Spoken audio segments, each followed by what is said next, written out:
Good evening, everyone, and welcome once again to Modeler's Corner. As you know, the title is called Setting for Adventure, and the main reason why it's called this is because we have a special guest on tonight's stream. For those who had seen a test that we did some while ago, you would notice that we actually had a fellow modeler or viewer of Modeler's Corner come onto the stream. And if you don't know who it is, it's Mr. Ben Hall or always known as, is it, how do you pronounce your thing again? Atreus Models. Atreus Models, yes. So, for those who don't know, Ben, you may have seen him on various events, maybe relating to a particular sister show of Thomas. Ben is a member of the Tugs Trust, and he's the one responsible for helping with the restoration of the models, as well as Sean O'Connor. Mm-hmm. So, as well as Ben here tonight, we've also got my friend Gavin, or Spockshot. How you doing? This stream is a wee bit different for Gavin because he's using a new microphone this time around. Because in previous Modelers Corners, he's been noticing that he's been a bit quiet at times. So we decided to. I think we kind of persuaded him to get a new mic, and he's got this little clip-on mic that he's using now. So it seems to be sounding quite good there, actually. Show you a quick picky. All right. If we get it off. It's not awful, but the audio is modulating a bit. His audio is currently modulating, if you don't mind me asking. What do you mean? Mine seems all good. I'll just check mine. Maybe it's the feedback on YouTube. Let me just check here for a sec. Don't know if it's my one. I hope it's not.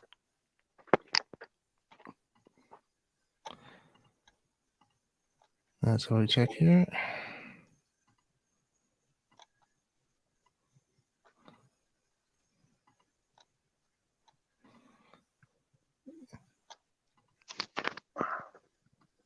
No, it doesn't look like it seems everybody's audio seems to be working fine here. So yeah, I seem to be all good. Good. Yeah, it's still here, loud and clear. So yeah, we're all good. Oh my god, can't hear you now. Oh, bloody thing. Oh dear. Hello. You hear okay? Technology is a wonderful thing, isn't it? It is. It is. They try and improve it every year, and it's still crap. It just doesn't. It just doesn't work. It just doesn't work. All right. Right, you hear us okay now, Gav? Yeah, well, I went on YouTube. I thought I'll listen to it now. No sound coming through on YouTube. So I went back into the stream. Okay. All right, no worries. Okay, so I just want to talk to everybody who's joined us tonight on Modelers Corner, just to let you guys know what we're currently working on. Well, first of all, we'll let Ben go first, because Ben's our guest tonight. Sure. Well, some of you may have seen this for anyone who follows my Facebook page, Atreus Models. It's a rather large orc warship based on the Warhammer 40,000 tabletop war game. So if I move the superstructure up here,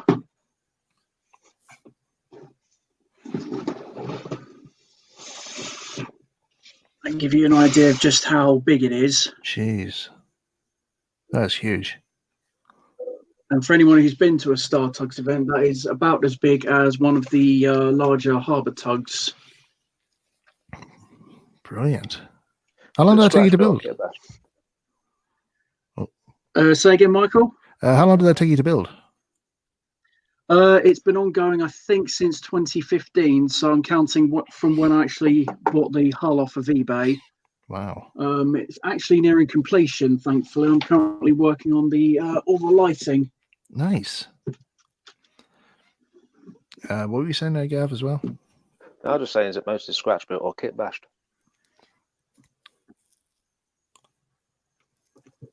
Well, it's a bit of both, really. Scratch build and kit bash. All right. Okay, cool. So is there like any particular kits and all that's gone into it? Yeah, most of the kits are Warhammer ones. I mean, to list off a few of the bits, I mean, you see the funnel here. Mm-hmm. That's a piece of drain pipe. Right. The mounting here for this gun, I don't know how well that shows up. That's it's a wee bit pixely there, but I'm sure. That's a T-light. Yeah. And you can see like the engine bay in the back there. That's made of all different bits and pieces. Nice. But I think what's probably taking the longest is the ridiculous amount of rivets. Yeah, as maybe people can relate, like, there's like so many rivets that have to go in, and there's times we have people like literally chanting saying, "Oh yeah, one rivet short." Stuff like that. That would be my response to the rivet counters is, have fun counting all of them. Oh, that's pretty cool. And Gav, what are you working on tonight? Nothing super interesting, I must admit. I'm basically going to put the fencing on here, and the straight ones across there. If I get time, all the way up to the grassy bank, and I might put some little buffer stops on. Cool. Okay. Look forward to seeing that. And for me tonight, there, usually I'd be working on a proper branch line engines, but tonight I'm decided to not do any of that, and instead I'm just going to do a bit of a restoration. Really, I bought this for 16 quid last week, and it only just arrived during the week there, and it's a just put this down for a second.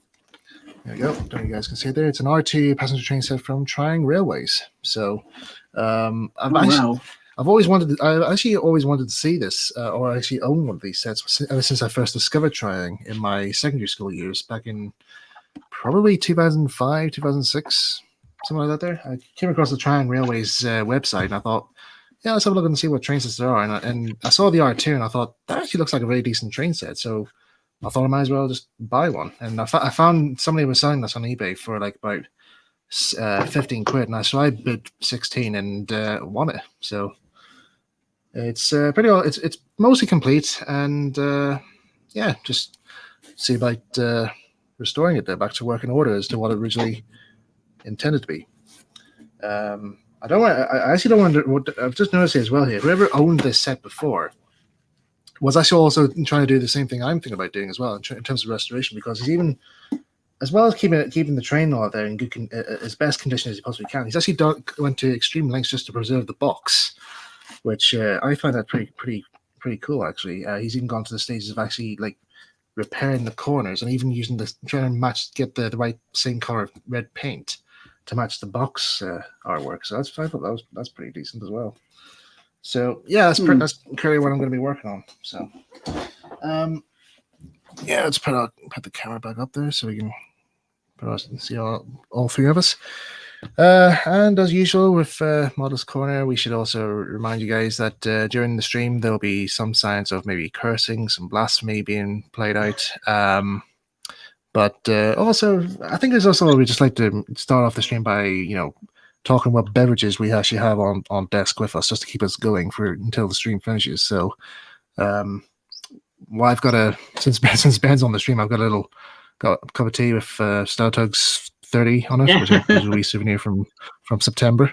Oh, not September, August. Good old Tugs. I know. Just for nourishment, since it's Christmas, I've got some mince pies just to keep me going. What about yourself, Gav? Mate, I have this. Hang on, I'll move the camera. It's a giant bottle of Hoegaarden. It's Belgian wheat beer. It's an indiscriminate bottle of something. It's a bottle of Triple X. Yeah, it's pretty good. And yourself, Ben? You got any nourishments on you? As a good friend would call it, mushroom derivative. Oh, look at it. The Lara Croft drink, I used to call it. Yep. Because I used to remember Lara Croft used to promote that quite a lot. Let us begin with Model's Corner. So, any of you guys in the chat there want to ask us any questions, feel free to do so. We'll do our best to answer them. And Right. Someone's Panier Tank Productions 1929 Autobots Transform and Roll Out. Yes, Optimus is my my unofficial mascot for modelling now. I've never actually watched In Transformers. fact, a little bit about Optimus Prime. Right. Yeah, a little bit about Optimus Prime is yeah, you'll never guess who TF Nations announced as a voice actor guest. The Transformers convention, Peter Cullen, Right. the original voice of Optimus. That's pretty cool. And he's never been to the UK before, so it's like, yeah, I'm going. I don't care what else is happening. I'm going to oil my little applicator Okay. because that's I've making actually- some horrible squeaks. I've actually got one of those wee things there as well. Just also want to show everybody here the inside of this train set here, just to show you what the box are, the inside of the box is like. Like this is actually like most train sets back in that you get nowadays here, especially that one there that I have going around my Christmas tree, the Hornby Santa Express.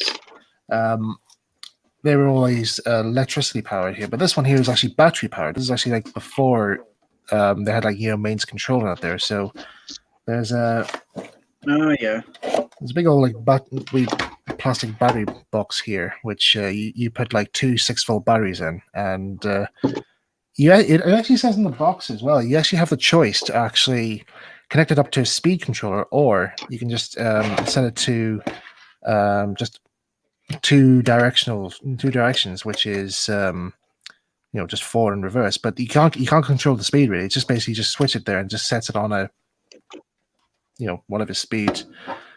just like on and off in either direction. Yeah, just like an on and off type thing. Yeah, that's pretty much what it is. So, but yeah. So I'll take the Jinty out here just to show you guys. This is actually Triang's first version of the Jinty, which you can tell because it has the molded safety valves on it, and the fixtures to fix it onto the chassis there was through the funnel. Whereas in later models, they actually had a turned brass safety valves, and the body was fitted onto the chassis via, I think, the side of the boiler. So, but in fact, I actually learned from my recent photographs I took of the original Thomas models that the early version of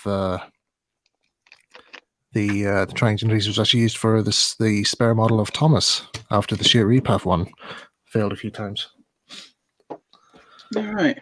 So, in fact, I've actually got one somewhere here that's actually being Thomasified right now. So, Thomasification. Yeah, and right. Thought I'll also just show you the coaches. Well, starting me to carry on. I'm going to have to nip off just a quick sec to get some heat shrink. Yep, no worries. You go ahead. Just also want to show you the carriages as well here. These are just like wee small carriages. They're actually really small. Actually, like I think probably like they're roughly like near the length of the Jinty, but it's like 1.5 Jinties long. Let's put that by his side. You can just compare the size. So I thought it was pretty cool. And I actually did think years ago that this, if Triang ever did a Thomas set, like Railway Series Thomas sets back then, this would have been like the prototype for it. And as you can see what I mean. So I'll focus on getting the engine sorted out first. Because I remember years ago I actually did want to do like a servicing video of doing these. So this is just my little toolbox or my servicing toolbox that I use for all my layouts. So I'll show you those in a minute.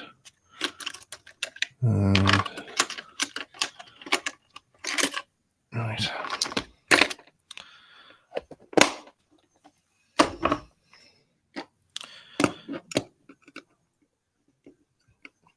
Have you actually ever worked with these sort of Triang locos, Gav? Triang locos? Yeah. Like, have you ever like serviced one or like taken one apart? I have, but it was so long ago I can't remember. All right. I can't do much about the squeaking, unfortunately. No, that's okay. It's not. I tried it all and it didn't really work.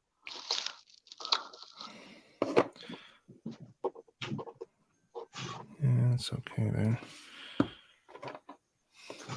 Also, I have handy as well, like the service sheet that I printed off online here, just to help me, know where everything goes.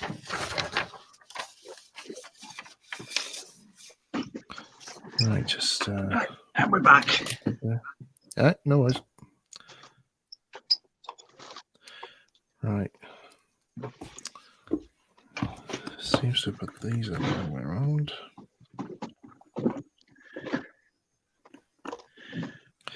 In case anyone's wondering in the chat, every single orc model on this boat is hand painted to like the high detail standard you would use on tabletop.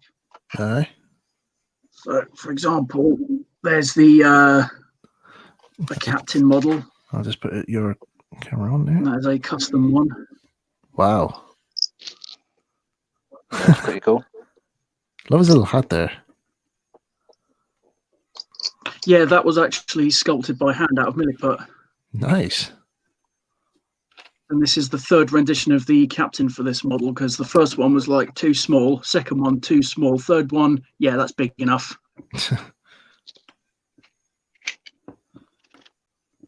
pretty cool, that. And that one, if anyone's played the Dawn of War game, that's based on the character Captain Bloodflag.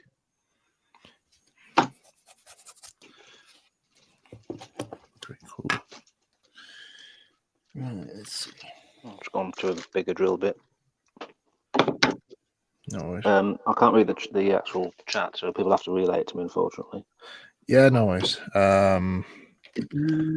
Patrick Savage is there. Love your Christmas train. Thank you. I only got it last year. Mainly out of I don't know. I think I just maybe thought it was time for a change, for have a different train set under the Christmas tree. Because I had for a while I had one of these like silly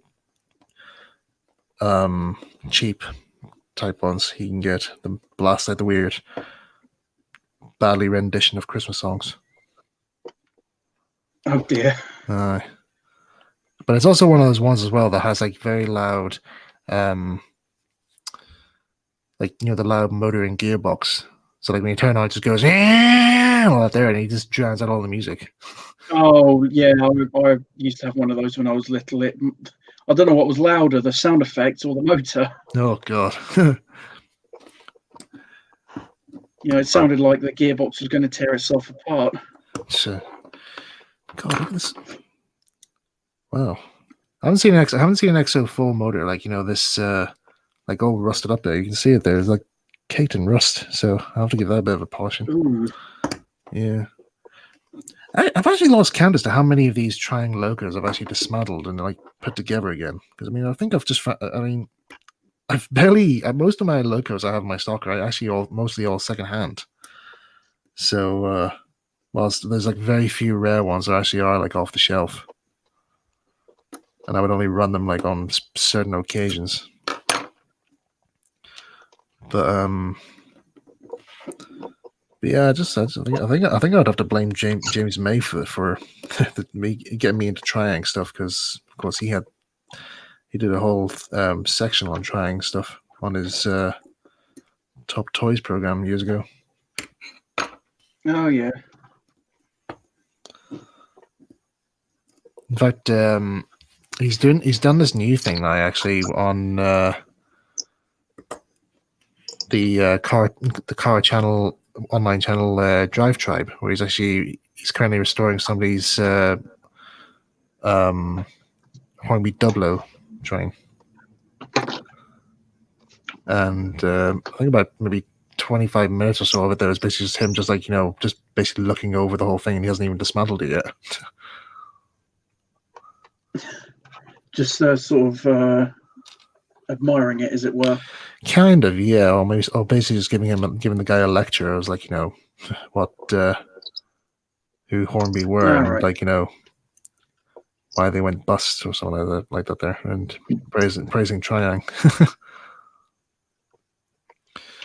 Right. Who else we got there? Beyond Man 102. Hey, I recognize that name. I haven't seen that username for a while. Hope everyone as well. A plan for an exhibition in Natford Layout is in the works for 2020, and a number of buildings such as the Signal Box have been purchased and currently waiting under the tree. Ooh, nice! I look forward to seeing that, mate.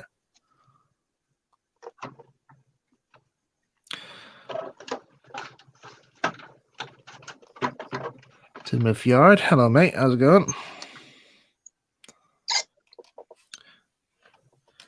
Talking to Natford, by the way. I don't know if people recently saw on Twitter the recent images I had for the new the replica of the Northwestern Railway model railway that my model club's currently working on at the minute. Where we've got the I think we've got 4 baseboards made up so far, and they cover most of Natford Junction and the tunnel between Natford and Tidmouth. And we're at the stage now where we're going to start track laying. So we were down this week. I saw the photos there. That's come along really well. Yeah, I mean, it's only just like it's just been shown as just a mock-up as to what we're going to be doing, but it was also to try and give me an idea as to what other tracks do we need and all that sort of stuff. So really, what we're doing is that we're just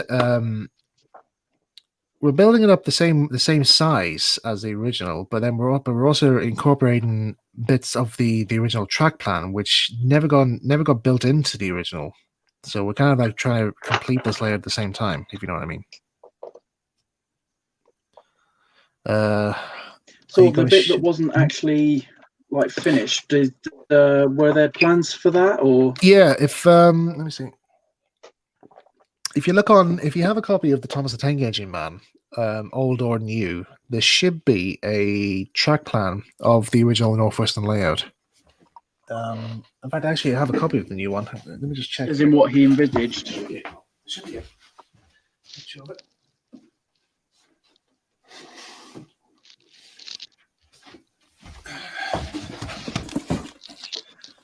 Let's see now. There you are. Available in all good bookshops or online. Hang on. I should clean my hands actually because there's rust on them.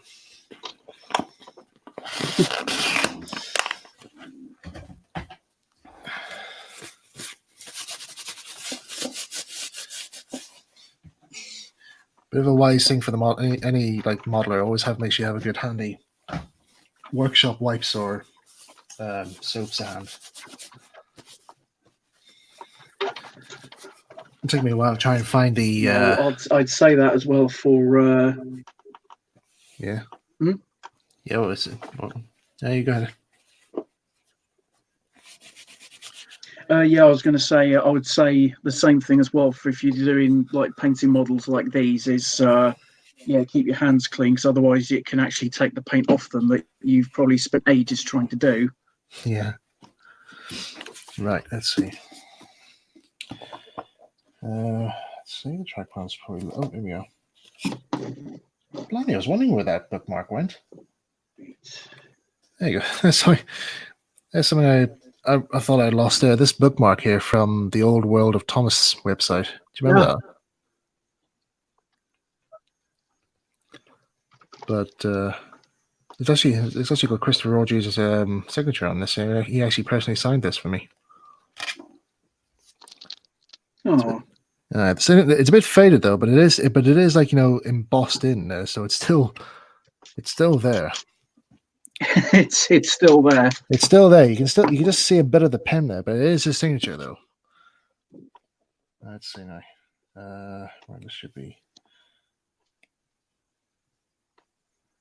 All right.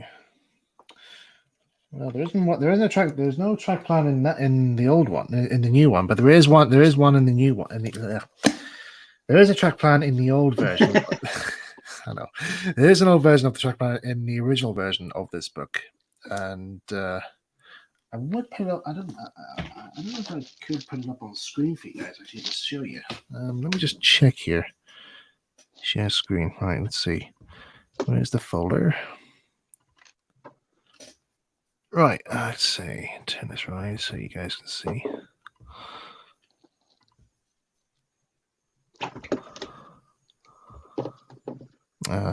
Close that down because I don't want people to see that. Right,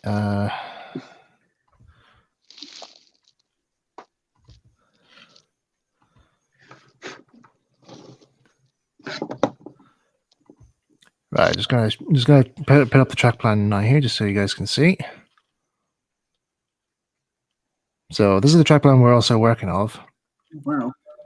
Yeah, so basically, this is what Revenorgy originally designed for his northwestern layout, and he only got around here, Natford Junction made, and Tidmouth made up there. So there were bits missing that he didn't get time to actually finish, including Thomas's branch line, which went around a bit of an S shape here and went over Natford, over and behind Natford, which didn't really think looked quite good, but probably due to space wise, you had to do that. Which leads to the early design version of Farquhar, which actually does say like it's not properly designed yet. And there's a few like hidden signings here as well, including Natford Yard here, which didn't get built. There's a siding there for Milk Dock. Up in Tidmouth, there's a few sidings there that never got made, including this little siding here for the harbor, and then of course the engine sheds here didn't get built. So that's currently what we're trying to do. Actually, is that we're currently trying to we're building that layout, but we're going to add in all these areas as well. So add in these extra bits that never got put in, and yeah. So stop sharing now. So, but yeah, that's the original Northwestern layout. So, but what I will say though about it, though, it is big. It's like massive in terms of size, like in baseboard size. Like Yeah, it looks it. Yeah, we're looking about maybe 3 meters length or so. Ironically, I've started that recently. Yeah. Which also has Natford Junction on. But it's a bit different. Yeah, it's funny though because like when Gavin did announce he was doing his Northwestern thing there, it was exactly the same time that my club did. Said they're going to do the Northwestern Railway as well. So I thought, blimey, there's a bit of competition going on now. We're me and Gav who can get ours finished first. It's just pure coincidence. I know, and we just happen to be building the baseboards at the exact same time. I mean, it's a bit easier for you in some ways because you've got a full club. With me, it's just me. So, But yeah, total. What was the word? Oh, buggeration. It wasn't planned or anything. Oh, buggeration. I've broken something off this. God, the old plastic on this trying thing is very brittle here. So I've just broken part of the section that holds the brushes on.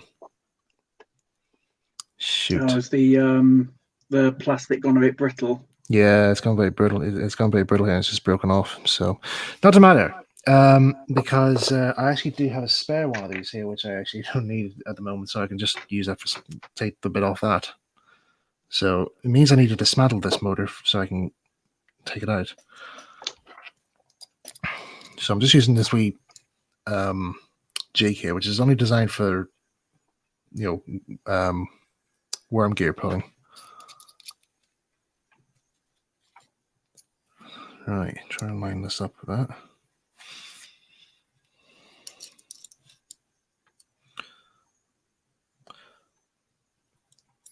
Oops. Sorry. You're right. I put the gate here open. I think it might good. be a bit more interesting. Yeah. I'll have to make some steps for it though.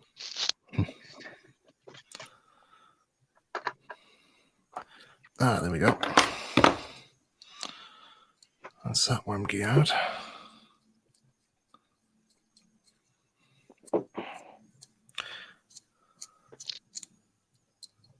In the chat, we've got Patrick Savage asking, what is everybody doing for Christmas?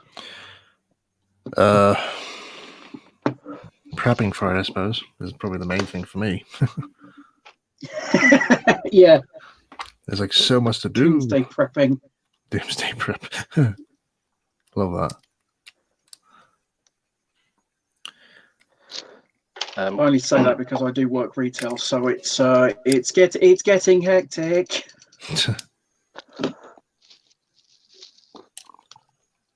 With me, I don't celebrate it.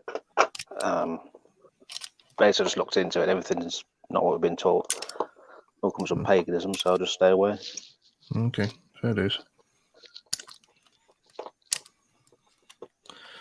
I'm a boring git.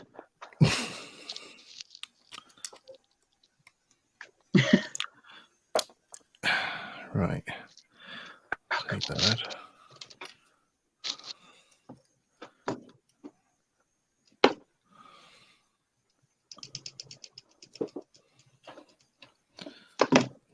I don't remember now how this all goes together again.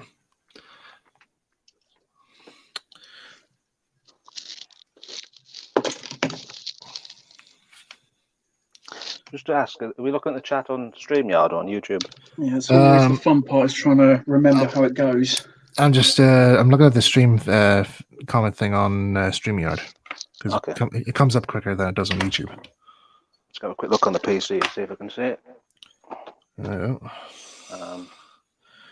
Right, that goes. Oh yeah. Now I can see it. All right.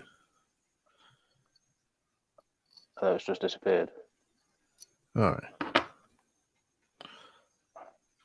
It's usually hidden. God, this thing. I can't see it anymore. It's gone. Oh well. Well, sure we can. We'll pass. We'll let you know what's been said. God, there's so much cack in this thing. Oh, I don't know when the last time this thing was serious.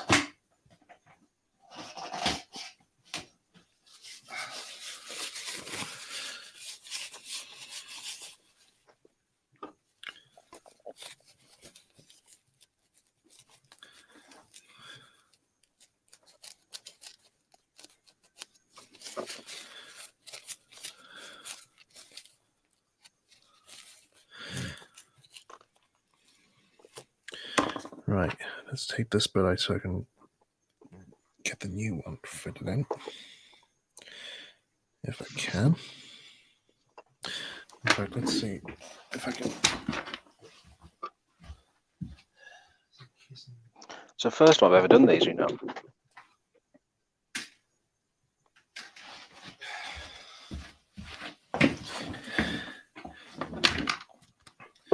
In true Blue Peter fashion, here's one I have all ready for you. Here's one I made earlier. There's actually a book version of that, actually, of Blue Peter called "Here's One I Made Earlier." It's like it just shows you how to make all the crafts things they did on the show, including the Dalek chocolate cake, Christmas decorations, and of course the well-known Tracy Island set. I tried to make that. Same here, actually. How far did you get? Well, we got about halfway. Yeah, me too. Actually, in the cupboard to dry out, and then we come back. It was mouldy. Jeez. So it went in the bin.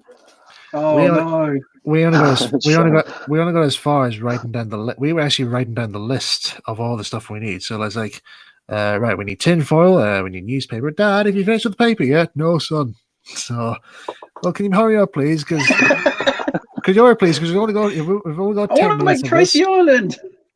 You have to wait, son. This article's interesting. Hurry up, she's on the papier-mâché now.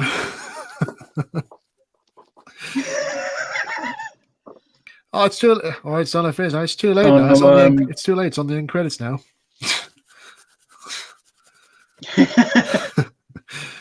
Sorry, what were we saying? No, my mum was nice to record it at the time so I could go back and watch it. And I built the island out of paper mache and cardboard, ready for paint. And then they surprised me with the Matchbox toy of the island. It's like, well, I don't need this. Do you know what? And the exact same year, I actually got the character version, the later version from 2002 or something when they rebroadcasted it. Oh yeah. That's when I first saw her. But oddly enough, actually, I found Thunderbirds all right. Really, it was like not as in like this is fantastic. I just thought it's all right. It's all right. But it was Captain Scarlet and the Mistrals that actually won me over. I was like, this is much more better.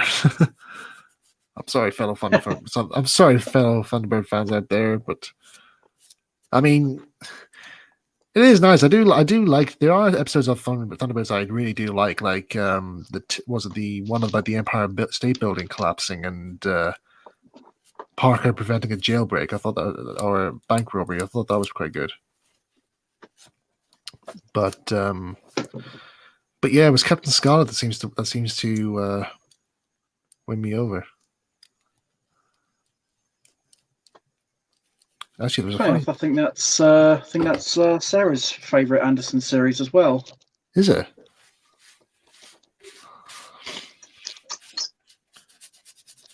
It's funny because I actually. I think it's with the. Oh yeah. Yep. Oh, sorry. Go on. No, you go ahead. You go first. You go ahead. Yeah, I've seen a bit of Thunderbirds Are Go. I've not seen the most recent ones, but I quite like it. The blend of CGI and model sets has really worked in their favour. It has. And I can see why they've sort of shortened the episodes and made the pacing a bit quicker, because when I went back and watched the originals, it's like, come on, get on with it. Yes, the Barry But Gray then music, I can see why they did it very at nice. the time. Yeah, the Barry Gray music is very nice, like showcasing the models slowly coming out of the hangar. Hey, come on, yeah, it's all nice out there, but people are dying right now. Yeah, there is an emergency. Could you speed things up a bit? Yeah, I think the pacing's more of a cultural change. Put your foot down, mate. Yeah. I mean, we all live in this world. Oh, yeah, get that, but it's not a bad thing in my mind. Yeah. Right. Put that away because I don't need it anymore. One thing I actually learned about Captain Scarlet, because I got the book of the documentary of film and Super Mario Nation. And it actually said that Jerry Anderson actually originally intended for Captain Scarlet to be killed off halfway through the series and be replaced by somebody else. And Lou Gray, who was funding the show, he was saying, "What? No, you can't do that. I mean, people will go mad here." It's just like, don't do that. Just go and think about something else, and then come back and think of another idea. And so Jerry Anderson came back the next day, and he says, "Right, well, we've got a brand new idea for Captain Scarlet, right? We're going to kill him off in the first episode." What? so this actually took me by surprise now, because this was the first time it started to make sense for me now, because the Captain Scarlet we see throughout the rest of the series is not the real one. It's actually just a duplicate. The real Captain Scarlet actually literally died. Yeah. When he only had about 2 minutes on the screen. He only had 2 minutes on the screen, and that's him gone. I thought, wow. And he's gone. Right. Okay. So who's this newcomer? Well, we got a lookalike. Okay. Does it sound like Gary Grant? And he's like, yeah, I think he does. His name is Francis Matthews, but the next best thing. Can. Yeah. But apparently it was a Morecambe and Wise sketch actually that Francis Matthews actually got the part of Captain Scarlet.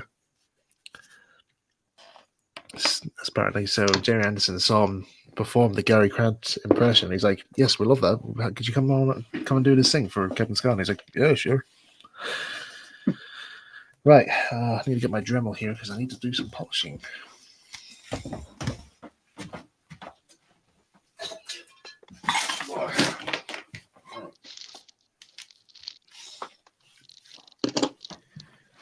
Something about characters getting killed off reminded me of the I saw a video about the original Transformers the movie, the 1986 animated one. Sorry, what was it?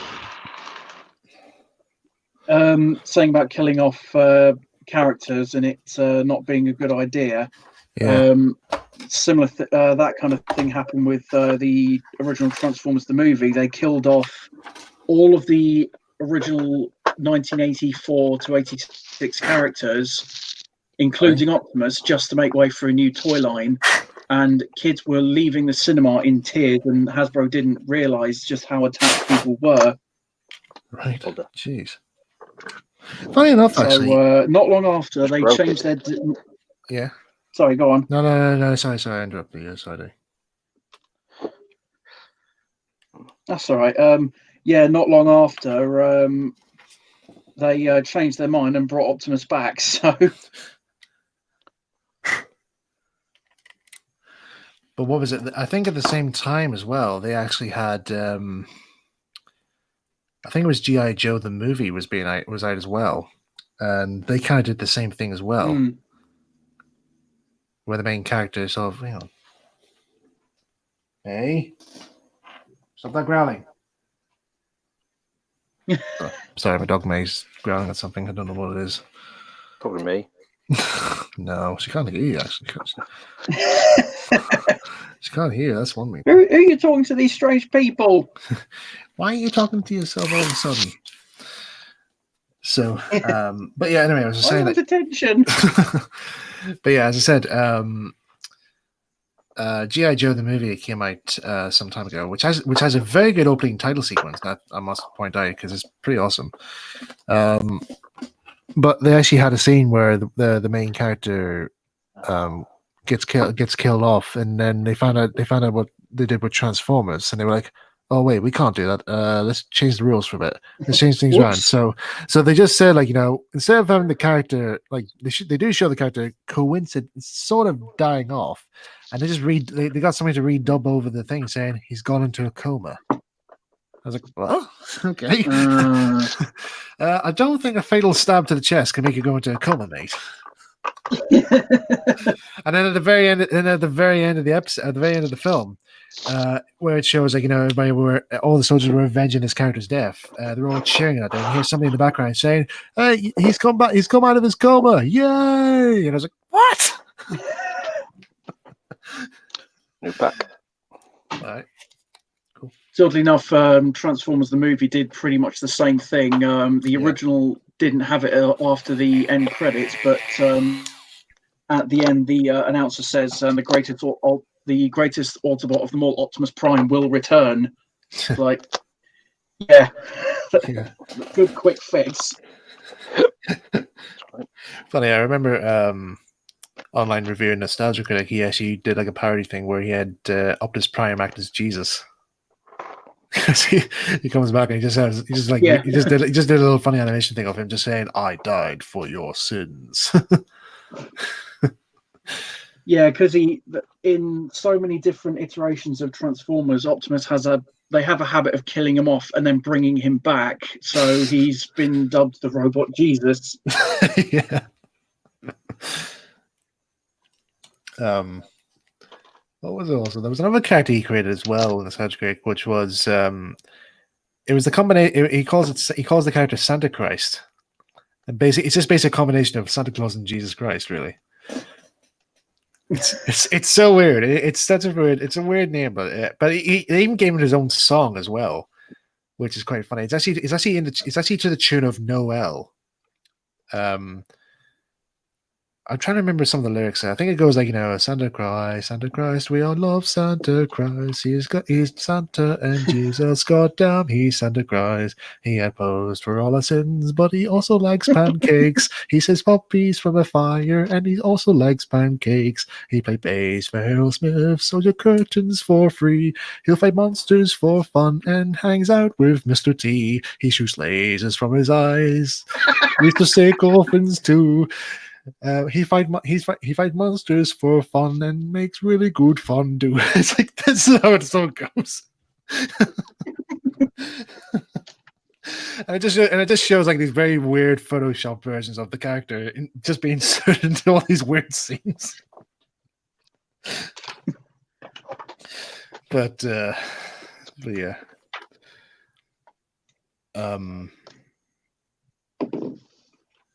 But yeah, anyway, we sort of trail off from Captain Scott to this. But yeah. Yeah, to that. Yeah, so anyway, Yeah, so like, the original version of Captain Scott, they were actually going to just kill him off halfway in the series and replace him with somebody else. I don't know who. What were they going to replace him with?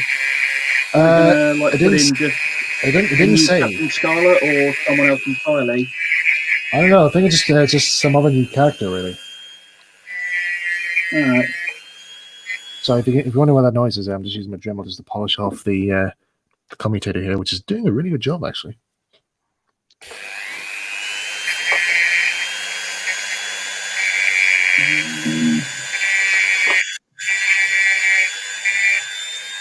Right. Pioneer Tank Productions, 1929. Anybody hear about the Ghostbusters 3 movie? Not since the first trailer. Nope. I don't really watch Ghostbusters that much. I try and watch the original as best when it's on, but like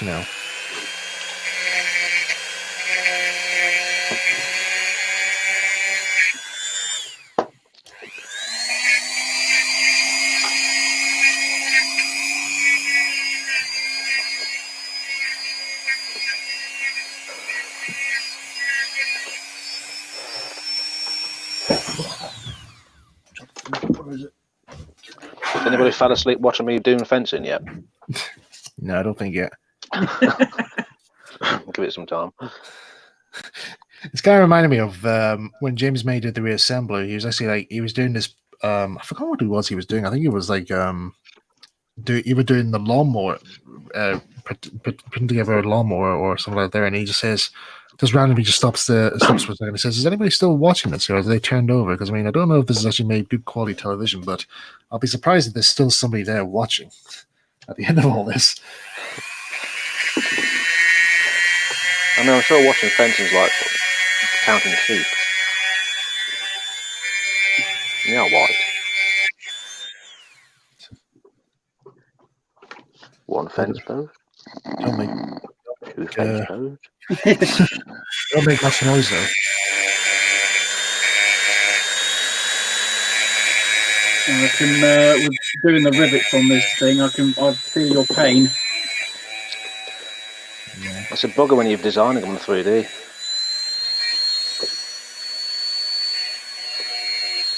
It's even more of a bugger when you look at different scale drawings and photographs and they differ. It's like, oh what? Tell me, Ben, did you ever watch? Can people not make up your mind? Tell me, Ben, did you ever watch this? It was like the making of this war documentary that Jeremy Clarkson did about a group of commandos raiding a German submarine dock. I think somebody on Tugs thing posted a link to it. But it was like I think you can see That doesn't ring a bell, right? I think it's on YouTube somewhere under the name of like the greatest raid of all time. And it kind of looks. It basically they had to make it like a big model set of the submarine dock, and it looks exactly like how Tugs was filmed, and they had to make it like a giant model of the warship that was going to ram into the dock.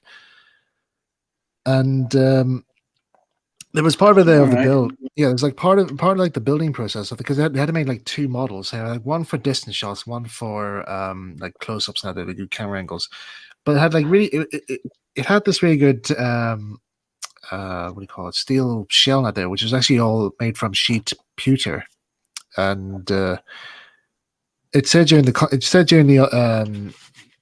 voiceover saying like everything had to be all right now there, including the riveting as well. So how would you get so many rivets on that model in such a short time? So they actually showed you like how they did it. They basically it was just basically like a little embossing like rotary tool thing that they had. And they just got a sheet of pewter and it's just like, just simply do this and there you go, whole line rivets all done. I was like, wow, that's pretty cool. If only could do that, if only could do that in 1/76 scale. That would save a lot. That would save a lot of time.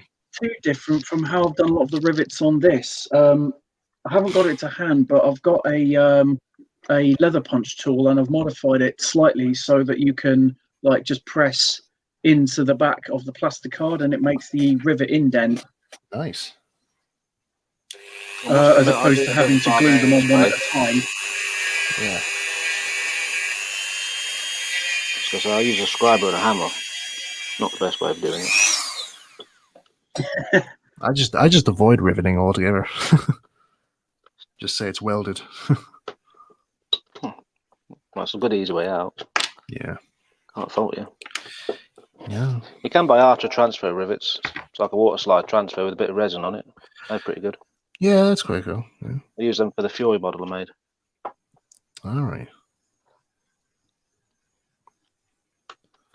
Let's try and see if I can get some. All right, time to glue.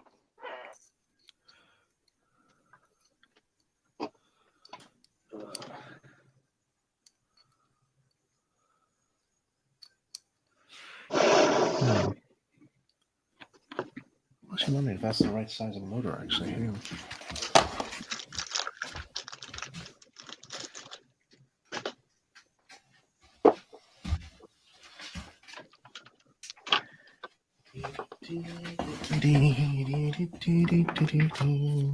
And trying to avoid the underneath of the superstructure here, looking like a rat's nest, and it's not happening. Right. Because there's I don't know if you can that'll pick up on the camera, but there's a lot of lights going to be on this thing. Okay. Are they all going to be like on like certain parts of it all, like yeah, most of port, it. starboard, and all You've that? got searchlights, navigation lights. Some of them are going to be covered by. I hope the camera can pick this up. These bulkhead light covers. All right. Get them from Zinj Industries. They come in like a sprue of 5, and you can get different sizes. That's pretty cool. And they will all be controlled off of this little bit of kit here.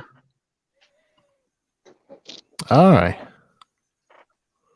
And all it is, it's a radio-controlled on-off switch. Uh-huh. So this bit, hang on, get it on the camera. This bit will plug into the receiver, and this goes in between the live feed. Okay. So if you just need things that are just on and off, like lights, water pumps, that kind of thing, these switches are brilliant for that. Nice. And I think off of Hobby King, they're like £6 each.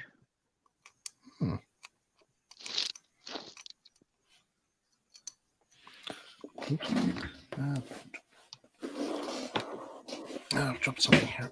I should have dropped. Which one was it? There it is. No, you haven't lost anything to the carpet, have you? No, nothing's been sacrificed to the carpet gods yet, as we call it. Do you ever get that? Do you ever get that nickname? I think it was I think it was Luke Ryan or something gave it to Luke Ryan or Tom Foster. So like sacrifice to the carpet gods. No, it was me. Yep. All right. It was an ongoing joke on the I think it's the general modelling thing. I got published in one of the magazines. All right. I just sort of adopted it because I found it funny. I mean, you literally have to like get on your hands and knees and beg for it to get it back.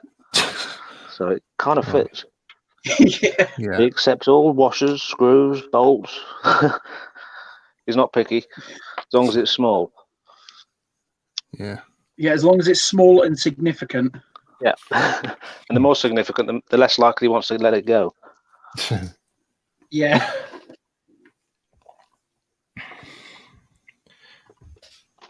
Making the carpet god sound like a dragon or something, it just hoards all the valuable stuff. Yeah. Essentially.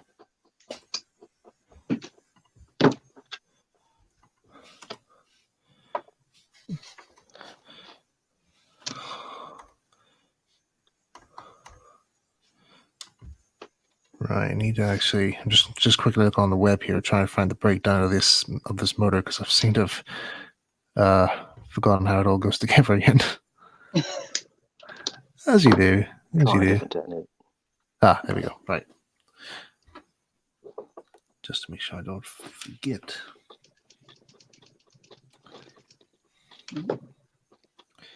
So that should go there, I think. Yeah.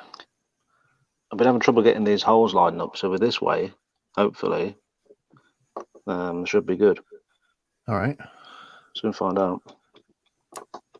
Right, this should go together.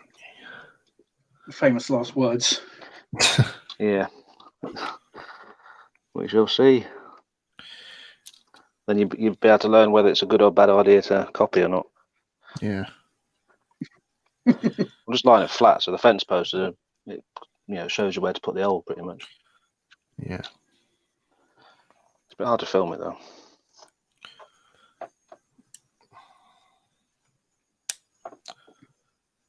Come on, you. There we go. That's it.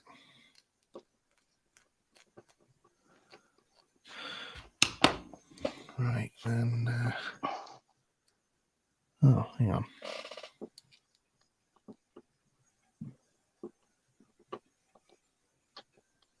Okay.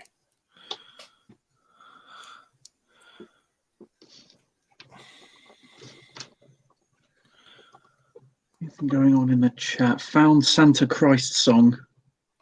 God. He's probably looked it up on YouTube now. He's probably playing on constantly.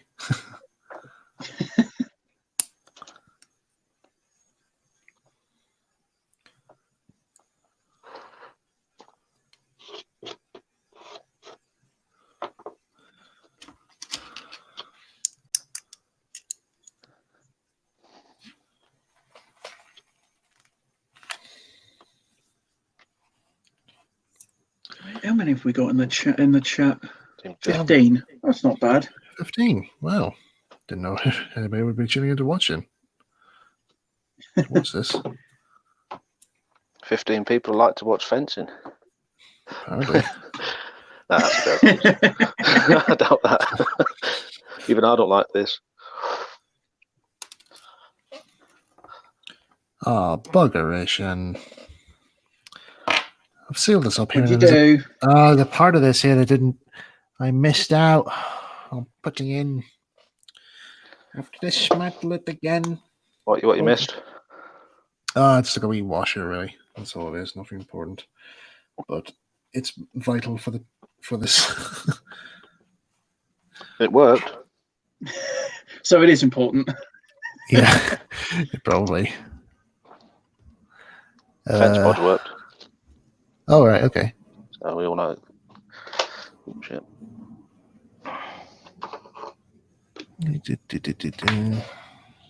Oh, wait, hang on. Does that not go there? Then, or does it go the other way? Okay. So I didn't miss anything out. Okay, that's fine. Aha! Aha! Ha ha ha ha ha.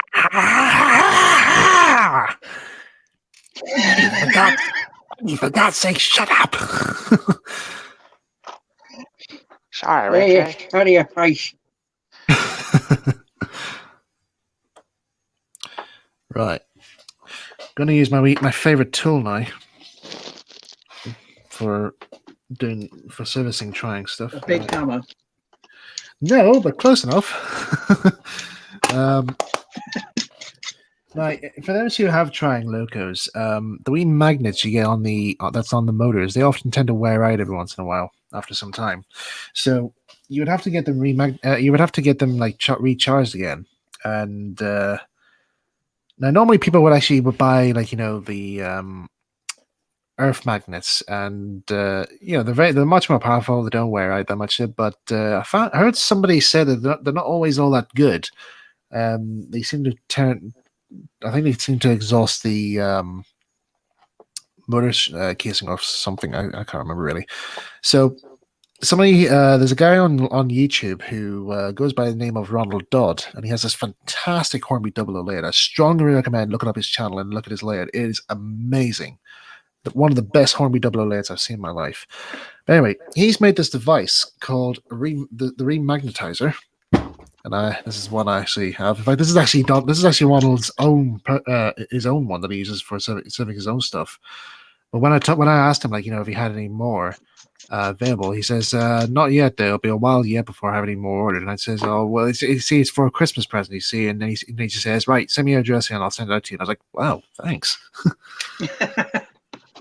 So yeah, that was very kind of him. So Ronald, if you're watching the chat, if you're watching the stream here, thank you so much, mate. Here, this thing has helped me out greatly throughout my restoration of my loco. So thank you so much, mate. So what this thing comes with, it comes with these little wee poles here that you put through here, which are the charging points. Listing instructions to what to do. Transformer as well, you need to plug it in, and also the most important thing as well is a compass. And the compass is to basically help you know exactly where to point the magnet in the right direction. So, because on these motors here, the north section of the motor goes upwards, south section goes downwards. So, north and south pole, that sort of thing. So, the best thing about this thing here is that it actually doesn't take that long to charge these things up. It actually takes about literally about 2 seconds, and then that's the magnet recharged. So it won't need recharge again for another, 50 years. Michael, do you have functionality to zoom in? Yeah, hang on a sec. And you're zoomed in. I just want to see if people thought of that. I don't know if that's how you're supposed to do it, or whether it would come straight on the edge and go that way. So, all right. Like, is that acceptable, or is that silly, or should it be like this? Not really sure. I don't know. Not sure. I think I might chop it off actually. Is this a layout for exhibition or for permanently in the home? That's just for me. I mean, I can't really do exhibitions because I can't go to them on Saturdays, so it's kind of out. Yeah. But yeah, it's just my take on it, Ramby. It's pretty cool. All right. Just don't know whether prototypically this should be here or there. Really not sure. I was actually thinking where you're going to put like a barrel crossing on there. There's going to be a little crossing going across here. I mean, when the signal box is there, pretty much, the fence is going to go beyond it. It's going to be a little sort of wooden thing going across the tracks here, all right, so people can get to the shed easier. But because there's only one platform, you don't need a typical barrel crossing. All right. But yeah, making access to the shed for the workmen is something I want to do just here. That's pretty cool.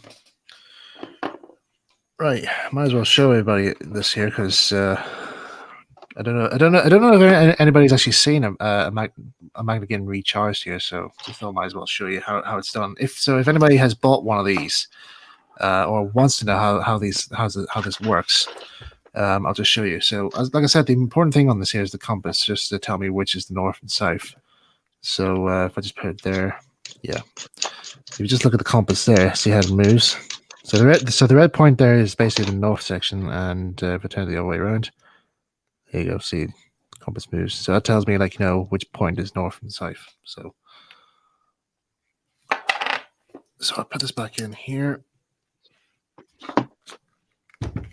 It tells me which direction north should be facing. So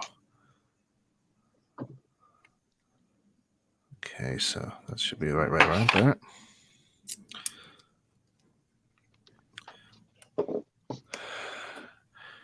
Now, hold on to you. Now, as most people say here, they're like, they'll be saying hold on to your hat. Say this is going to be really cool. You're gonna miss out on this here. So I know, but that's how they always say it here. So what you're about to see, get it remagnetized. So 3, 2, 1, 2, 1, 2. That's it. Done. No explosions. No explosions. That's disappointing. But that's it. That's it. I was expecting a kaboom. Where's the kaboom? There was meant to be an ear-shattering kaboom. Oh, that makes me very angry.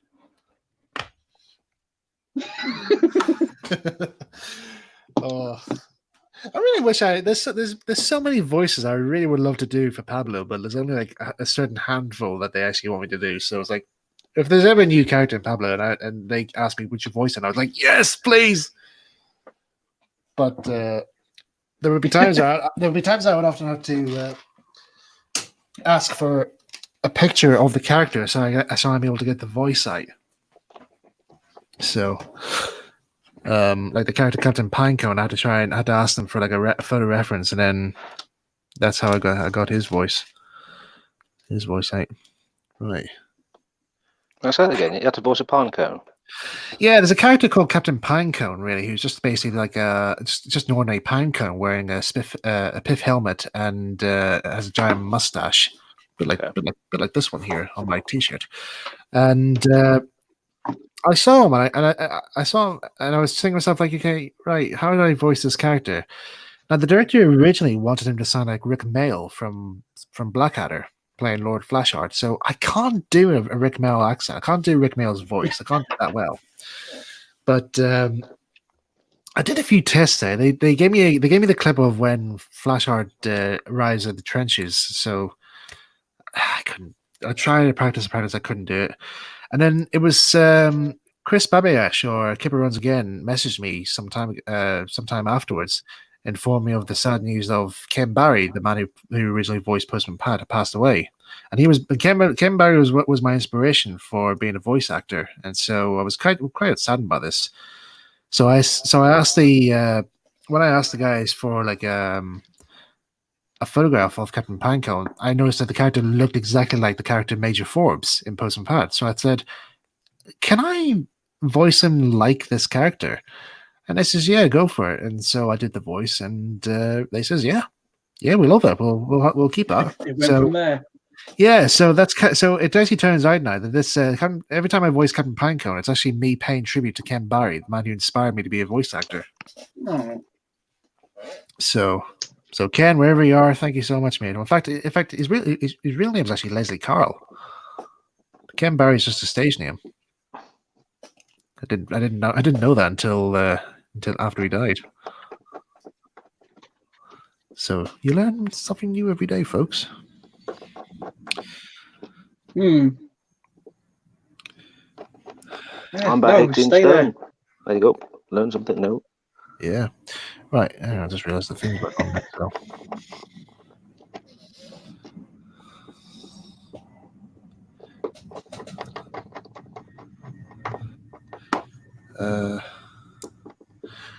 Smurfy Dan, where did you get the Jamfield sticker? That was actually a gift, during my last workshop for Thompson Friends.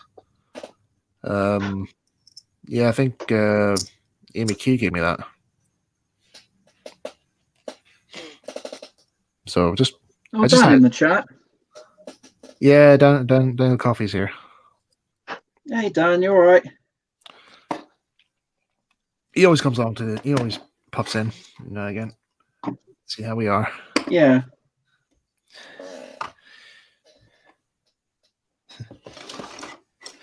What was it? Did you ever listen to an old radio series called The Goon Show, Ben? No, that doesn't ring a bell, I'm afraid. Oh, it's you can find episodes on YouTube actually, but it's actually just a bizarre, like, I don't know what's the best way to describe it. It's just bizarre and craziness is probably the best way to describe it, really, because that's pretty much what it is. It just has a whole lot of like random funny stuff in it. But it stars. All right. It features the voices of Spike Milligan, the great Spike Milligan, the great Peter Sellers, and Harry Seacombe, and they all play a series of different characters that take part in these weird random stories that Spike Milligan writes. So yeah, I'd say it's worth checking out. Like, if you have like half an hour spare time, and then like I think after every like certain time, they have the jazz man Ray Ellington does like a bit of a song thing, and harmonica player Max Gelfrey does a wee number as well. But it has some really good comedy in it. Right. Okay. I'll have to get you to send me a link or remind me of it, because as soon as the stream's done, I'll be like, "What did he tell me about?" Yeah, well, I'll look up one here. Actually, it's one of the clips here. I quoted one of it from on Twitter the other day, actually, where they tried to do like a parody of Christmas Carol, and it starts off with one character. Peter Sellers playing Scrooge. He's currently writing at his desk, going, "Marley is dead. Marley is dead." And you just hear somebody in the background going, "No, I'm not." There's a gunfire, and you just hear there's somebody. He hit his gunfire, and you just hear a body fall to the ground. And you just hear Scrooge going, "Yes, you are." He's and then it just carries on. I thought So that sounds a bit like Monty Python. it is. In fact, Monty Python was actually heavily inspired by this radio show. So that's how they got the idea. But the what was it? The bring out your dead bit. It's like, I'm not dead. I'm not dead. You'll be stone dead in a minute. No better. I feel happy. Can you do something about this? All right then. Bang. Oh, thanks, mate. Same time next week. Aye, sure thing. Yeah. Oh. Can I pinch the camera briefly? Yeah, sure. Go ahead. To put you on. There you go. Okay, cheers. All right, so this is what we have so far. All right. You got the fence going up. You got a gate that's ajar. I'll have to put some steps behind it. You got a closed gate. Obviously, it just continues all the way down. Dropped a bit there. It's a bit messy, but it's the first time I've ever done a fencing, so I'm good at it. Yeah, I'm happy enough with it. Goes beyond the signal box. Then up the bank, I'm going to use this stuff. So that's the day, basically. Okay, that's it. I'll crack on and do it. All right. Just going to test out this motor here. Sorry, just wondering, any reason why you use N-scale fencing? Why am I using N-scale fencing?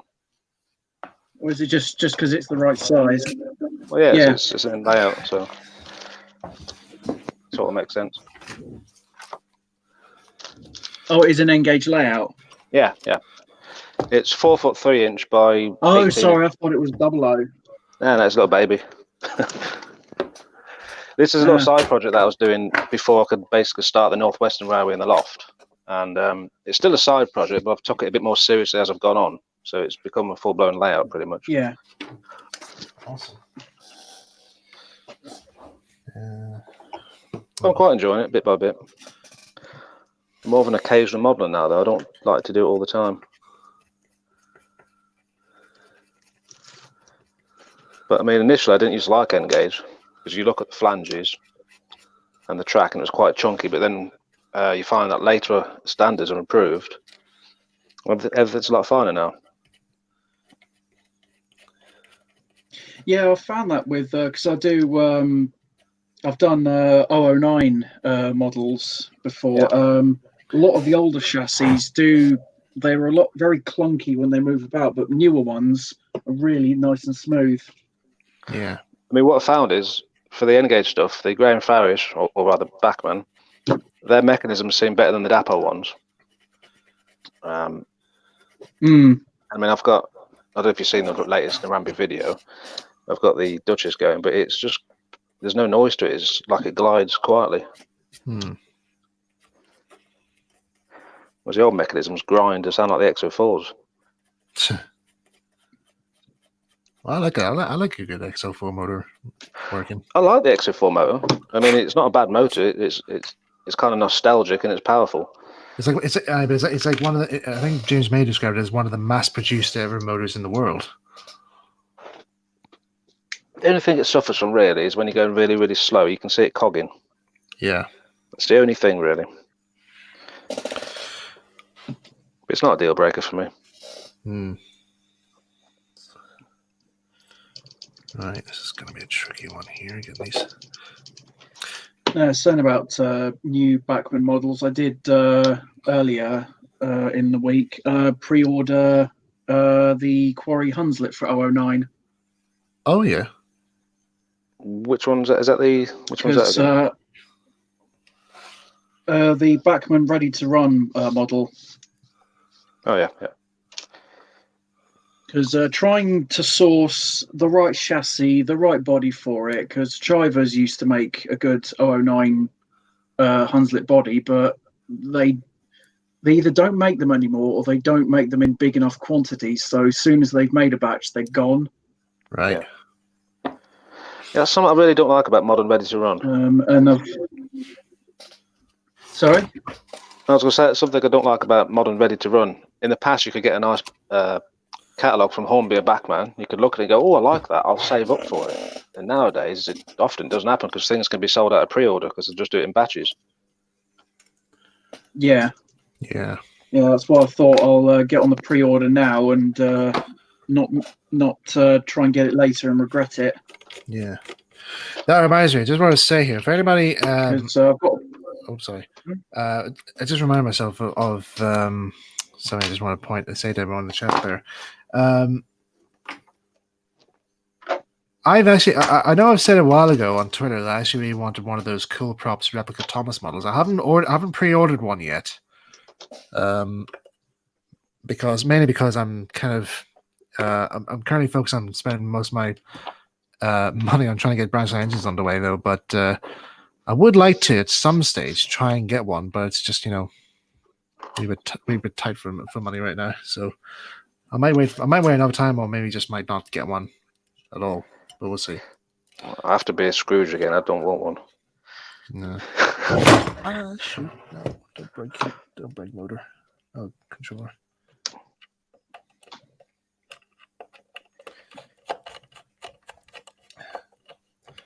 I know some people have managed to get. Yeah, so I was going to say the reason. Yeah, sorry, Ben. Sorry.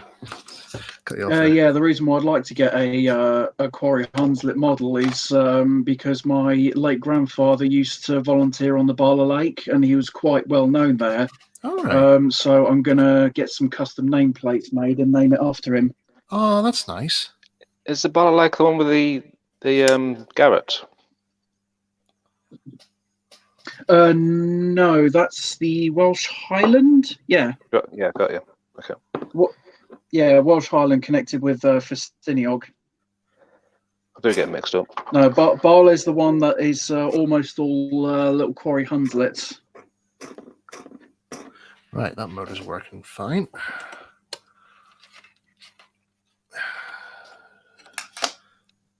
It's maybe much better actually than I thought it would. Right, clean these wheels up.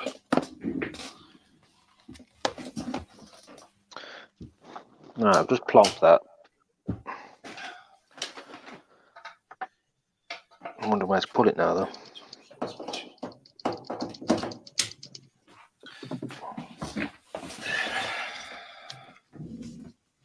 It's good defense in this. It's very, very flexible. It doesn't break easy. You can bend it. You can stretch it. Cool. I do recommend it. Is that Ratio brand?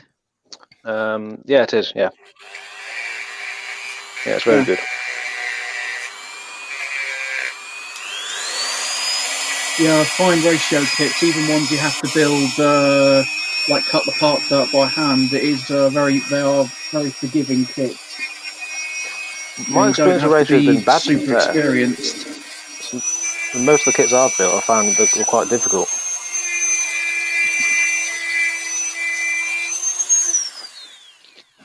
Actually, my first Far Quiet Sheds was actually Ratio kits. All right. But yeah, they were like, as Gav says, they were a bit of a pain to build. I suppose it depends what you're building at the end of the day. I found the coach kits difficult to build. I found the signal box kit difficult to build.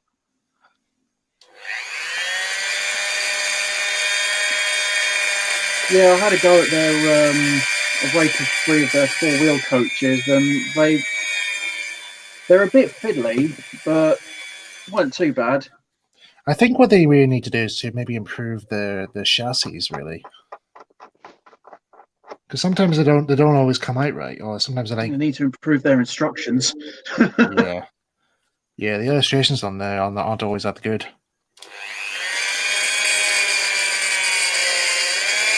It's like, take parts named this, as in they name it after what it is on the actual prototype, and it's like, the what?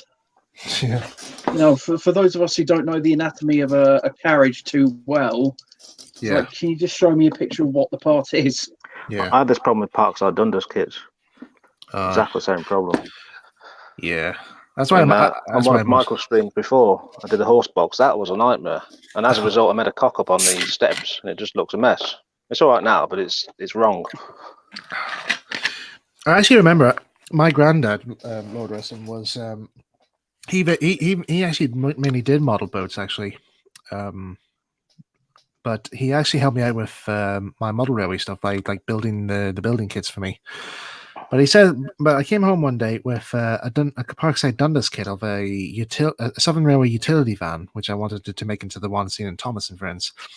But I didn't know how to make it, so I asked my granddad. I said, like, would you be able to make this for me? He says, yeah, no worries. And he sits down to make it.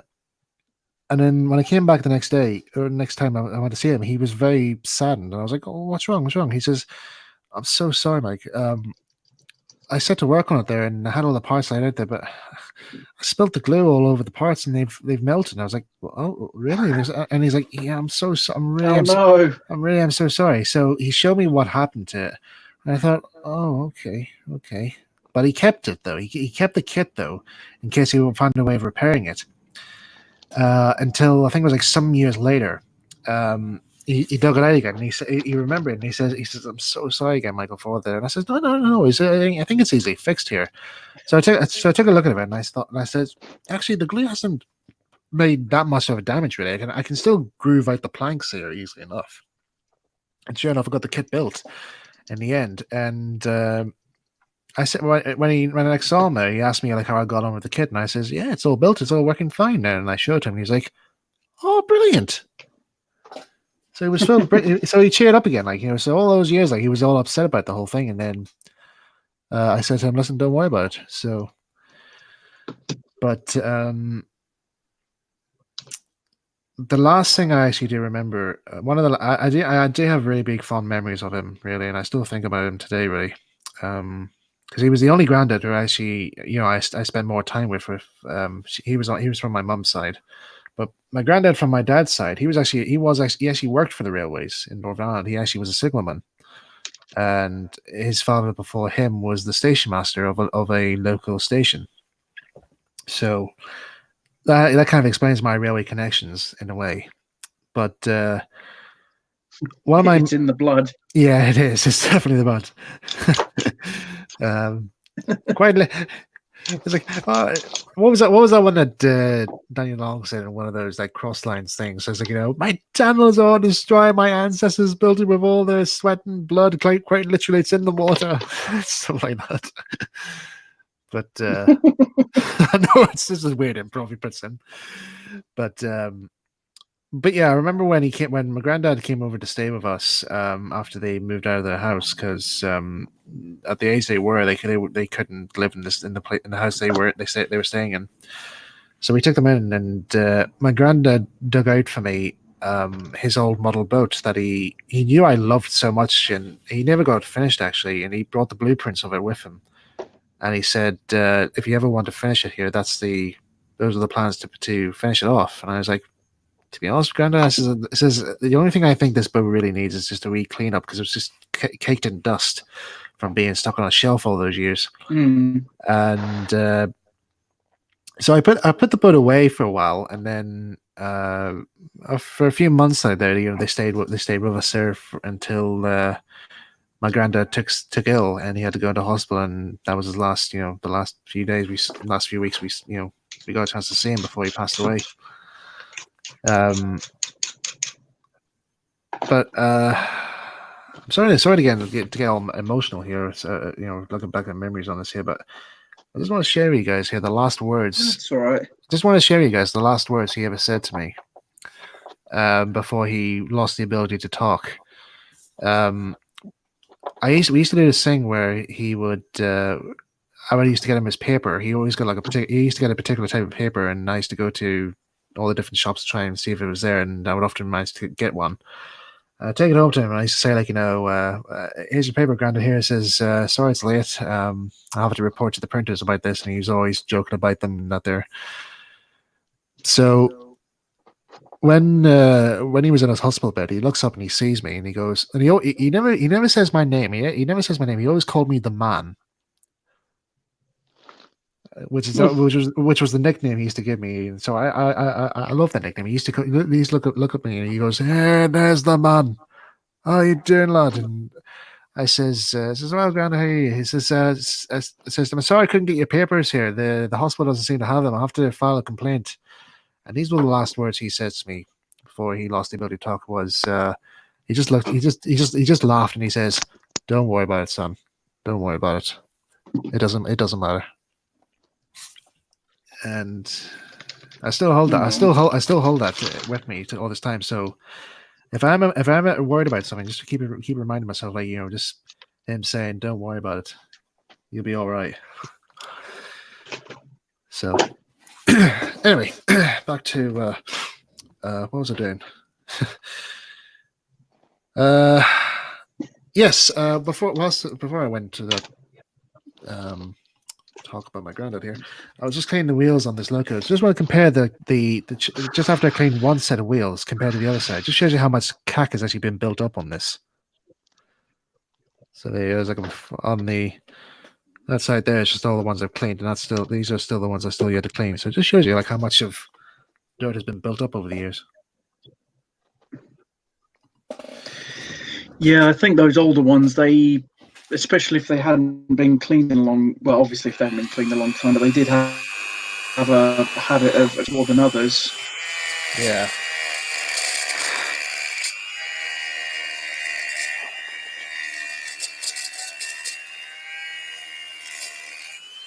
I'll tell you what, the Dremel actually does a great work with this. We're using like a polishing bit on it. Yeah, it's really like wire brushing. I bought home base there, so it does great work on that.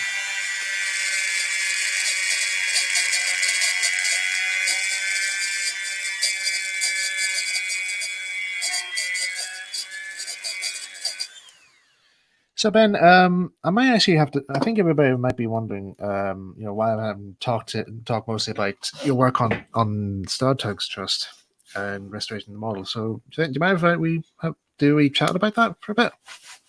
If that's okay. Yeah, sure. Answer as best I can. All right. Okay. Well, I think I'll ask one question about it. In fact, I have two questions about this here. So I think you've answered this one already in a documentary thing about Star Tugs. But how did you get involved with, being part of the restoration of of the models? Well, I think I think what might have set it in motion is oh god, when was it? I think the last Brighton Model World, I was with my local club, the Heron Boat Club. My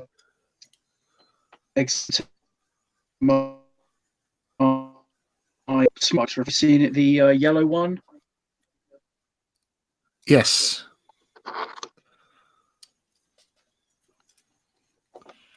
Yeah, I remember seeing it. It's quite a good model, that.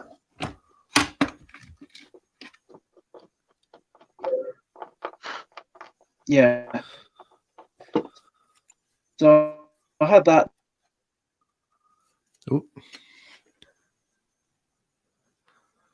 Oh, apologies for this here, folks. Seem to have lost contact with Ben there.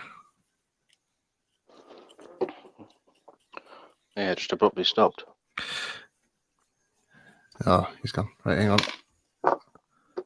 Oh, right. See, I'm trying to get Ben back on here. All right, there we go. Sorry about that, Ben. I just seemed to cut off there for a sec. Yeah, I'm not sure what happened there. Oh well. So anyway, it got as far as when you were talking. You got as far as Yeah, the Bryden show. You got as far as So I had one of my model boats there, and obviously the guys could see it. So I'm guessing they thought, oh, here's someone who is interested in Tugs, as a brand, as it were, and also has experience in radio control model boats. Yeah. So they approached me, and I thought, yeah, I'll take the opportunity. Cool. And sort of do my part to help get these things restored, because as I said in the video,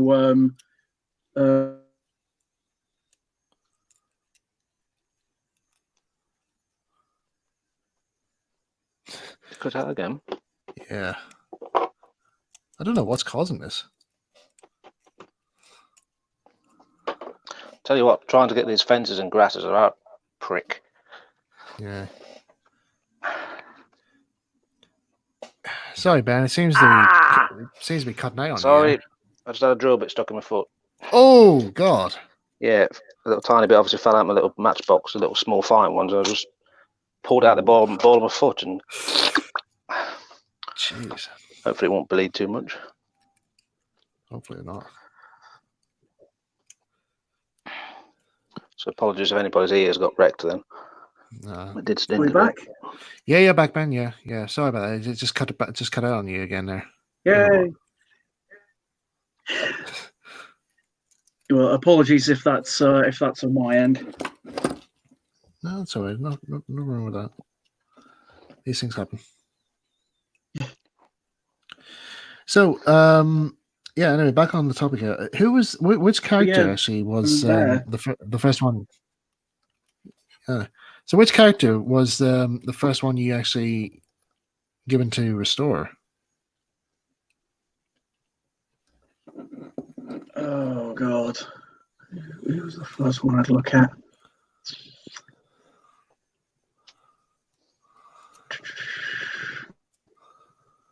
I think the first one I properly had. Oh dear. We will never know.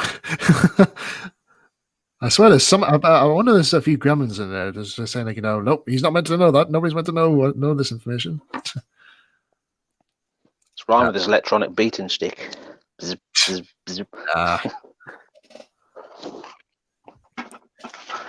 Sorry, man. It just cut out again. Yeah. So anyway, first character. Yeah, I think the first one I had a proper go at was probably Big Mac, the decking fixed. Right. Because, as many people would know, it was completely smashed and had to be propped up inside so it wouldn't sit funny. But now it will sit properly. So the next job on that would be to, I believe, repaint it. Okay. But I think that is something we would look to getting professionally done. All right.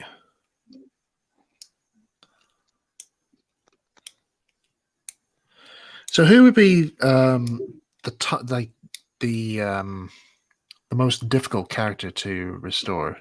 I would say because the recent one I saw you working on was Lily Lightship, right? Mm. Yeah, that one was difficult mechanically because the drive motor for the light was just gone. There was just no saving it. Right. When we put power to it, it just showed no signs of life. So in the end, we replaced it with a new motor and gearbox, and this is like a heavy duty one, so it will last indefinitely. Cool. But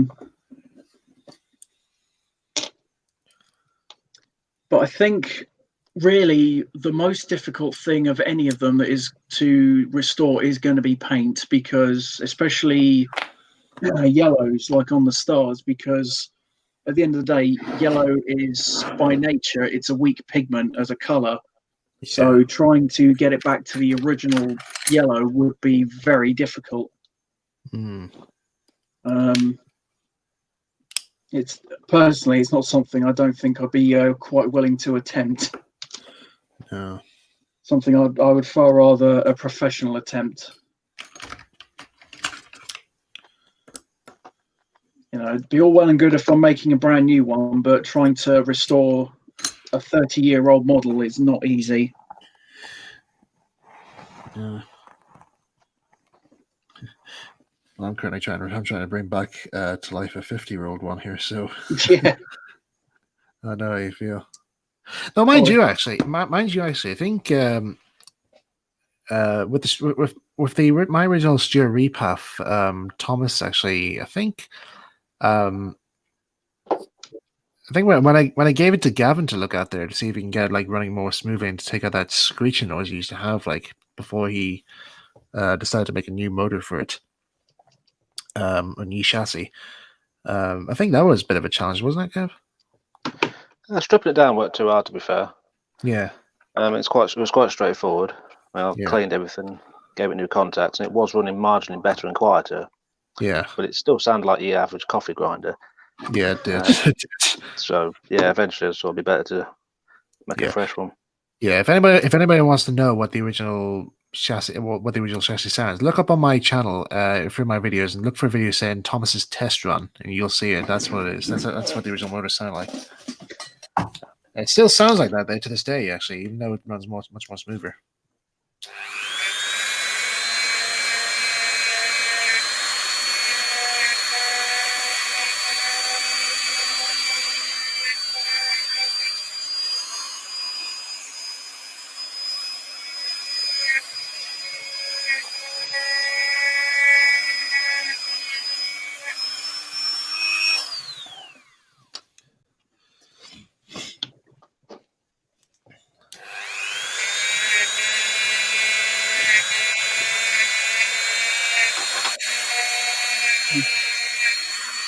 Thomas in Lionel Productions. We now return you to your story time with Ben. Oh, there you go, Ben. I'm not that interesting. Mate, you restore the Tugs models. That's actually really interesting. It's more interesting than me working for Thomas and Friends. Certainly more interesting than fencing. Then what, sorry, Gav? I'm saying you're certainly a lot more interested in the fencing. Well, I say I can't really do anything more interesting. Really, it's got to be done. We've almost done though. Yeah, I'm two more bits, and that should be it.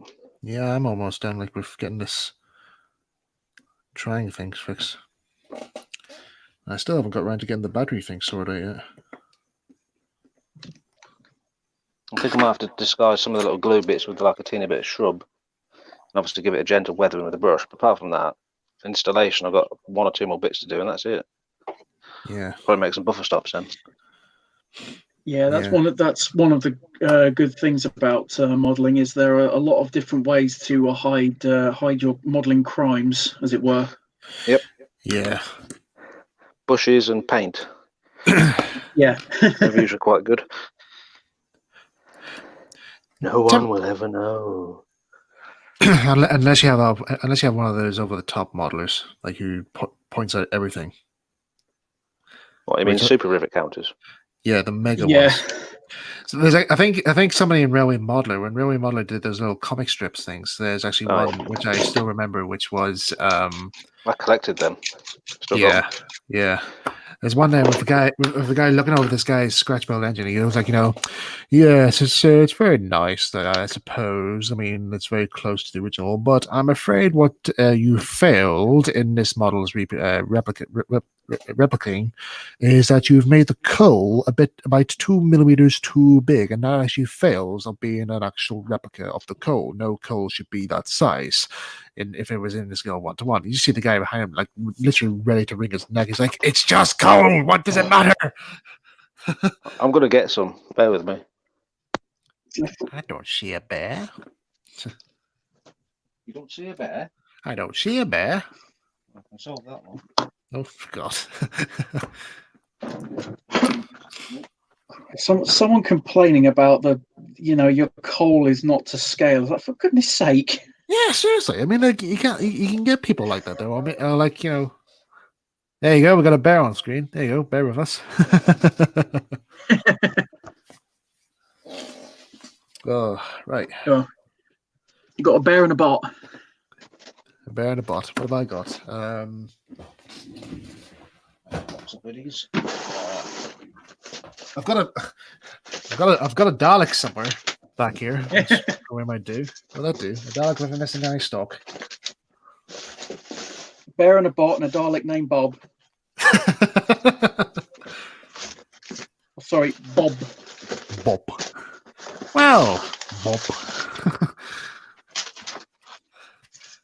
What's your name, lad? What's your name, lad? Kate. Well, that's clear. It's a girl's name. Yes, it's short for Bob.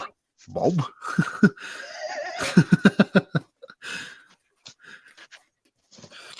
I remember when they brought that. I remember when they brought that joke back in Blackadder Goes Forth. He got a bit of a round of applause there.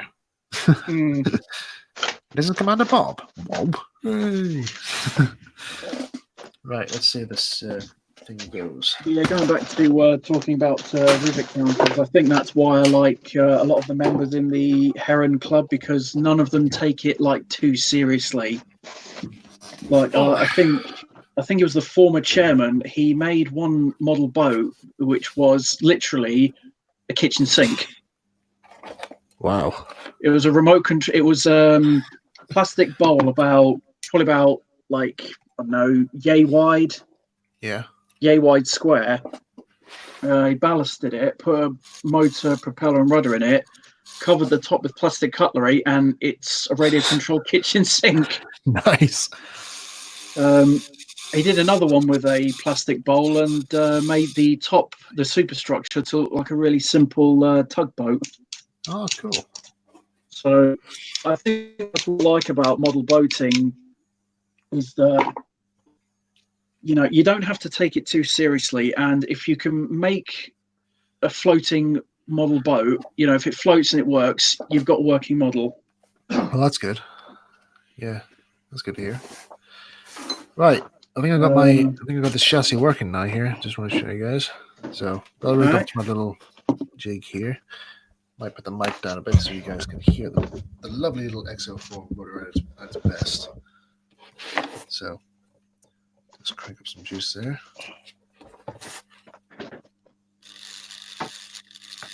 So that's a working. That's only at a small speed. So what stage is that now? Is that 30? No, 30. Let's crank it up to 80. Ooh, movement. Yeah. Pretty good, isn't it? No, it's actually very good. Like, considering its age, like, you know. It's alive. It's alive. It's alive. And the screw for the thing has come loose. Right, it's tightening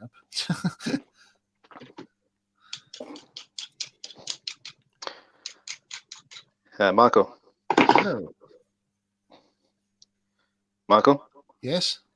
Those railway model little comics, I've just grabbed them, so All right, okay. I'll show them in a minute. Well, a couple of. All right. Right, I'll just tighten this up again. Foot stinging now. It's not bleeding or anything, is it?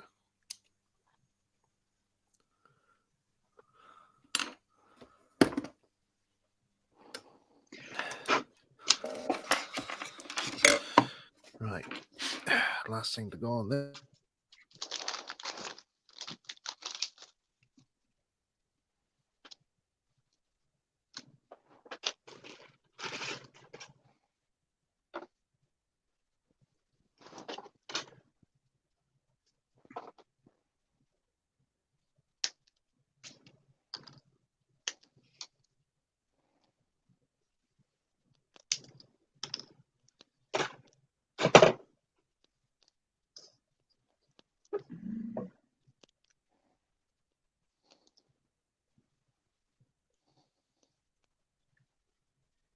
In the chat here, AC's stuff. I remember a sketch on a TV program, two guys on a boating lake holding their remote controls.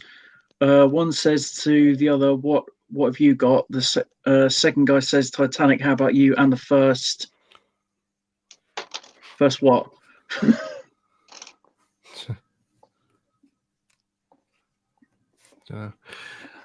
So I may have cut out. I think I may have cut out there for a bit. There, something went wrong with my internet connection there for a sec. Oh, and the first guy says iceberg, and a radio control iceberg floats across the lake past the camera. Very good.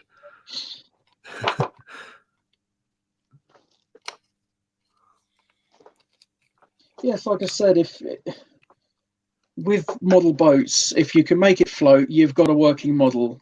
You know, you can make an exact scale model, or you can just go nuts. Yeah. There's one guy I saw online actually. He made this really good replica of the interior of Titanic. But what he did is that he actually filmed it in front on a beach, and he placed the model exactly where the tide was coming in, so that he can actually, and he made it in a way so that the windows were like very easily breakable. And so when the tide came in, it literally smashed through the windows and it literally flooded everything. But he had the camera in all positioned in certain places, and he says, like, this is the recreation of how the Titanic sank, like from inside. And I was like, wow, that's pretty cool. Mm. But he had like all these like very fine detailing, like all that, like the wee miniature, separate kitchen tableware and plates and plants and all that there. Finished. It was all being washed away. So, right, just try this again. See if this is still working whilst the body shows up.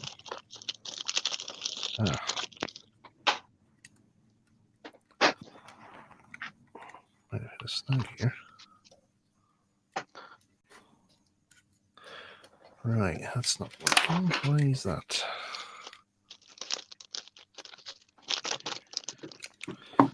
Well, you're not working. You were working 5 minutes ago. I know.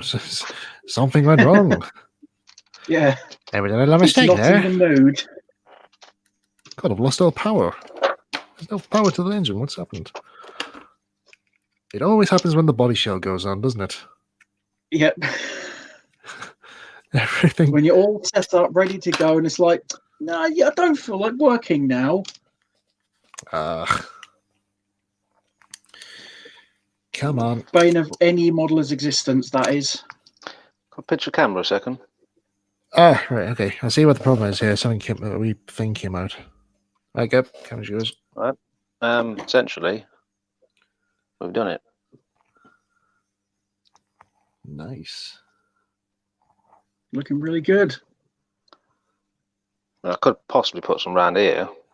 Not sure yet, but I mean, I was going to go up the bank, but it was just proven to be too difficult. Okay. So that'll do. It probably makes a bit more sense for it to be parallel to the line anyway. Yeah, I suppose so. What Mike was talking about earlier as these little funny comic-y things. Hang on. I just want to get a good one, not a crappy one. Like this one. I thought you said you only need 2 wires for DCC. Boom. Glass was smashed in. Loads like this. Hang on. Here you go. What to buy rivet counters at Christmas time? Super Scope times 500.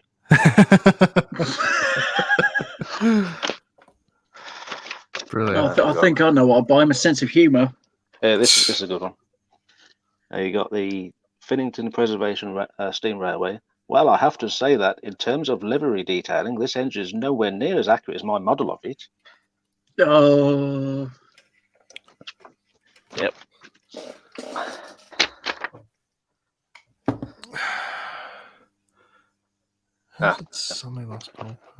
Okay, but no touching, and they're not choo-choos. Also, they don't have faces, and none of them are called Thomas. Right? So look at the kid's face. I don't want to focus now, does it? Go on. Yeah. You can almost hear him kind of going... To be fair, that kid would have been me at that age. Yeah. Eh? That kid would have been me at that age. Yeah, same as me. I think most of us. I think all of us. Actually, mentioning... look at this. I've got loads of these. Hmm? I weren't joking when I said I collected Wow. them. Wow. I wasn't joking. I got friggin' loads. I just thought they're too good to waste. Yeah, mate, that last one saying he doesn't have a face and there's no one called Thomas reminded me of one model show. It was a chap who was fed up with kids asking, "Where's Thomas?" So his response to that was he got an old, like, beaten up Ertl one, dirtied it up, put it in a very tiny diorama, and the caption said, "Hello, Thomas," said Gertie the gas axe. "Oh, bugger," said Thomas. I saw that in person. Hello, come in. Can you pull down a minute? He's just weathering his cauliflower. If people who don't know, there's a London North Western Railway engine. But yeah, the people in the hallway look a bit bemused. Oh. And this one is just slobbering. Weathering what? Is that what he calls it? I said that. I said that looks very nice, Jerry. Jerry, are you listening to me? There's all slobber coming off his tongue.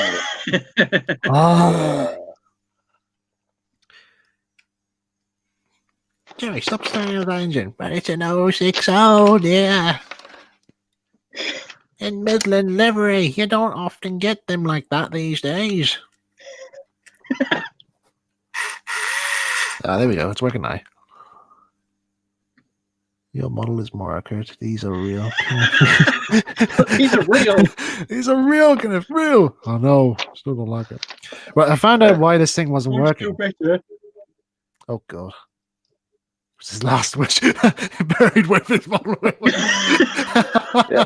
No one else can have my railway. It will be buried with me. There we go. This is super rivet counter on this. This is what you was on about, Ben. Yes. The cypress of the Gerian Cospus. Region never occurring trackside. A typical beginner's error. Never mind.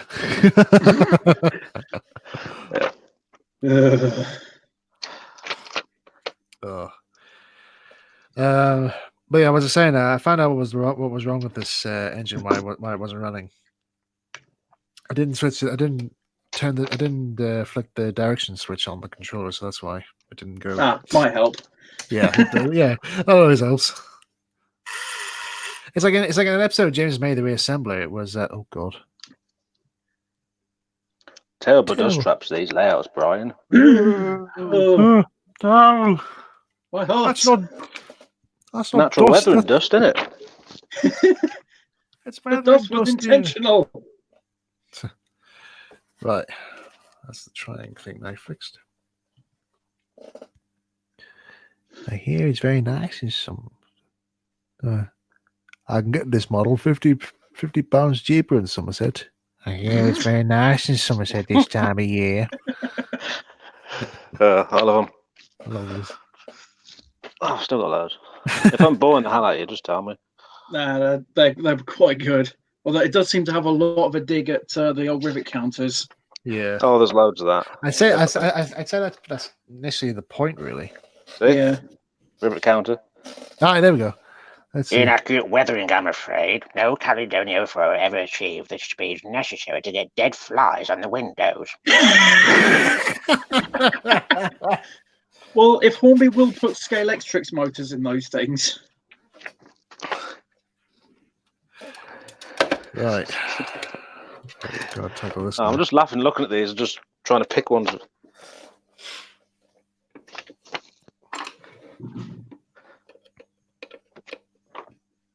No text.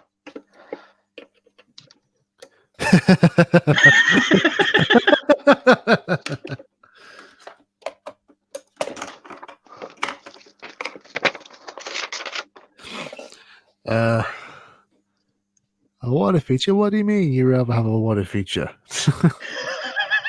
What's better than having water in it? Yeah. It's better than a wee miniature version of the. Oh, so stupid.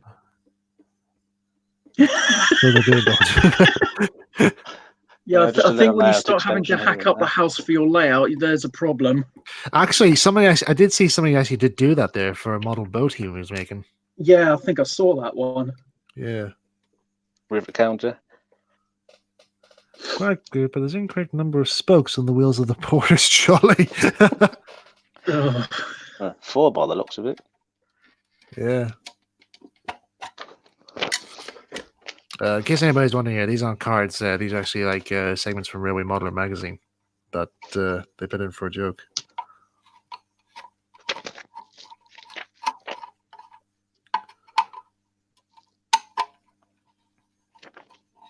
Oh, this one.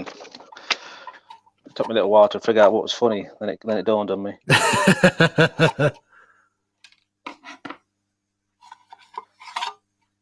Bloody cold in town. Great.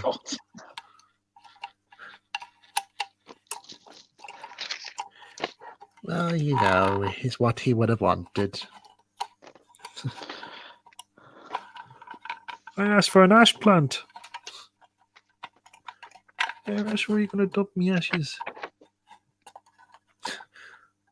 Actually, here's a strange thing. Actually, somebody actually, oh God, I warn you, he's a bit of an oddball. He likes to model branch line yards after they've been Years closed. after they've been closed. Actually, there is some people. I've seen some people actually do that. It's creepy as heck.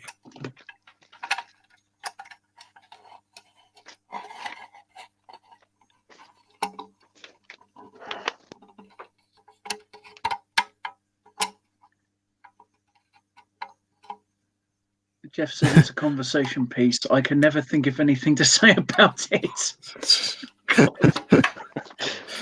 Oh, very good. Oh. What else we got?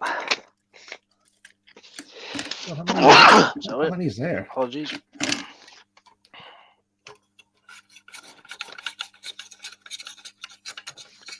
This one's a case of rule number 1. It's my line. It's my right. Oh, right. Yeah. Yes. I think that reminds me of one of the layouts I've seen on the exhibition circuit some years ago. It was called the MBR, My Bloody Railway. What was it? There's one layout I saw which was it had a station sign on it there, but nobody knew exactly what the station said, and you have to look over the baseboard to see what it is. And basically, the sign of the station says "sod off." Yeah, they actually call a station "sod off" just so people can just stop looking at it.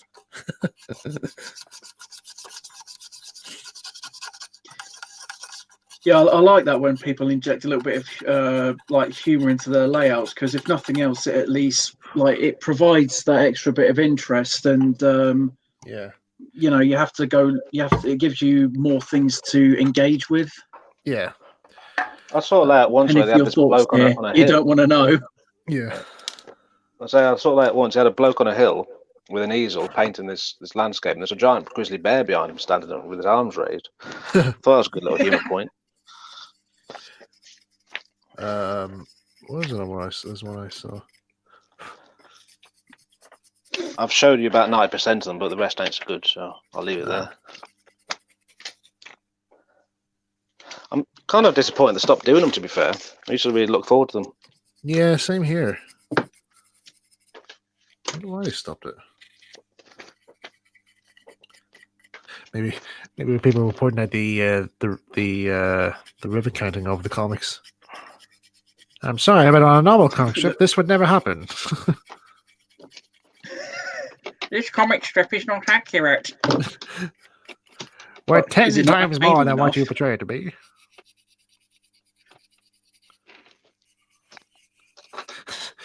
It's like one of the episodes of Tales of the Over Railway, Diesel and the Steamy, where you have like one of the passengers complain. He goes like, you hear a passenger going, "I say, there's a pigeon, a pigeon. This isn't a back alley fried chicken shop. There shouldn't be pigeons. Oh, what a horrid railway this is. I give it no stars at all." It's like, it's a bloody bird. What do you expect to see at the station? Never done one of these. Oh, I've made one of those earlier. I've made the double O versions of those. Easy. Right. Yeah, they're easy enough. They're just like a wee push fit, really. Tell the instructions on the inside. Okay, that's what I'm going to do now then. Well, that's complex. 3 pieces per kit. Easy enough, isn't it? Okay.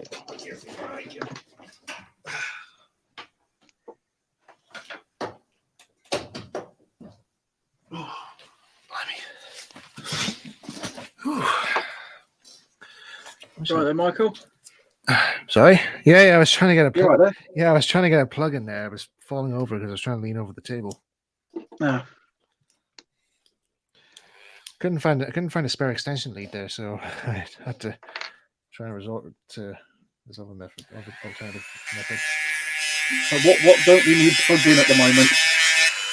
Sorry. What don't I need plugged in? Yeah. So what have I finished working with right now before I move on to the next thing? So right now I'm currently working on the battery box for this train set. I'm trying to see if I can get some of it working again.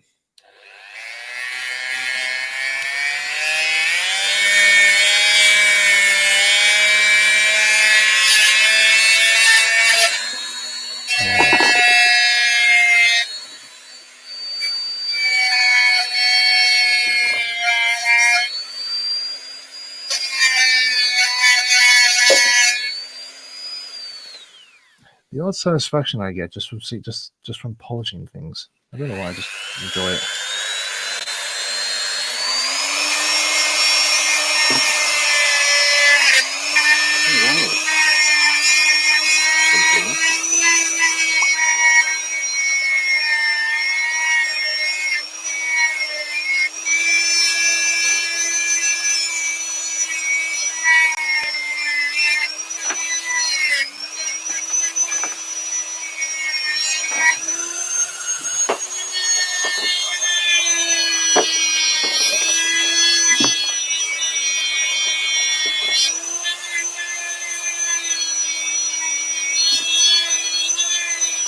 The BR steamer, you three seem very busy. Yep. It's a busy hobby. Never an idle moment.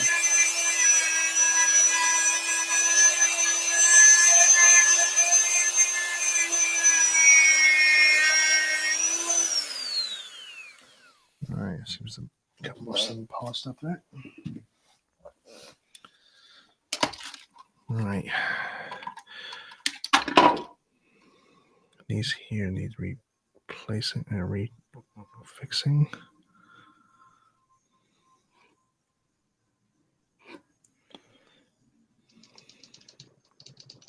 Oh, that's one done already. That's good. Quick enough, isn't it? Yeah. I might have to trim the bottom of it. Because these are probably designed for code 8 to track.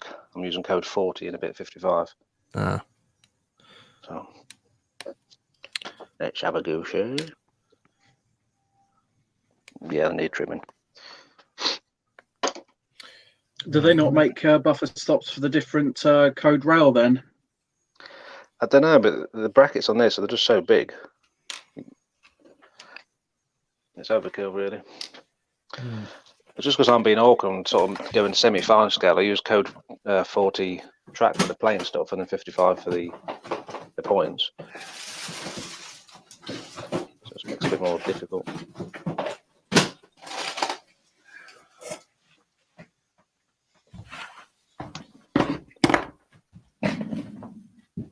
Oh, bugger. That's no good, I just dropped it.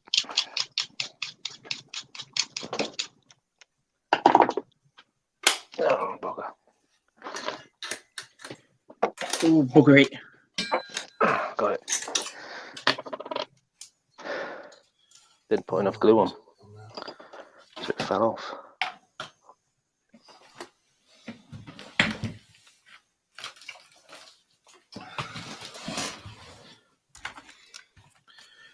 Right, I'll just be back in a wee sec here. I just lost something here from my solder and I need to try and find. I think it's downstairs somewhere in the workshop. All right.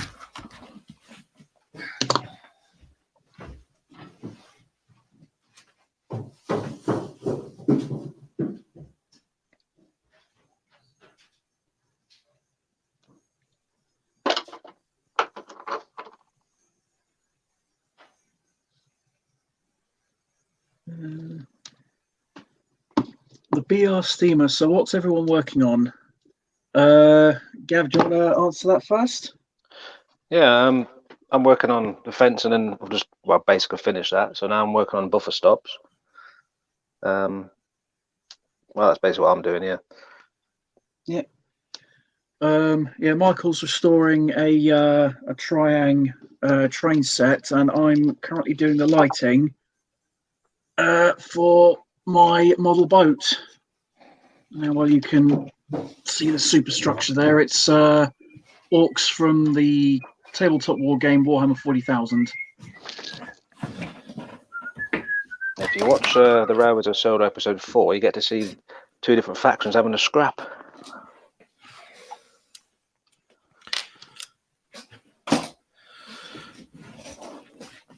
Right.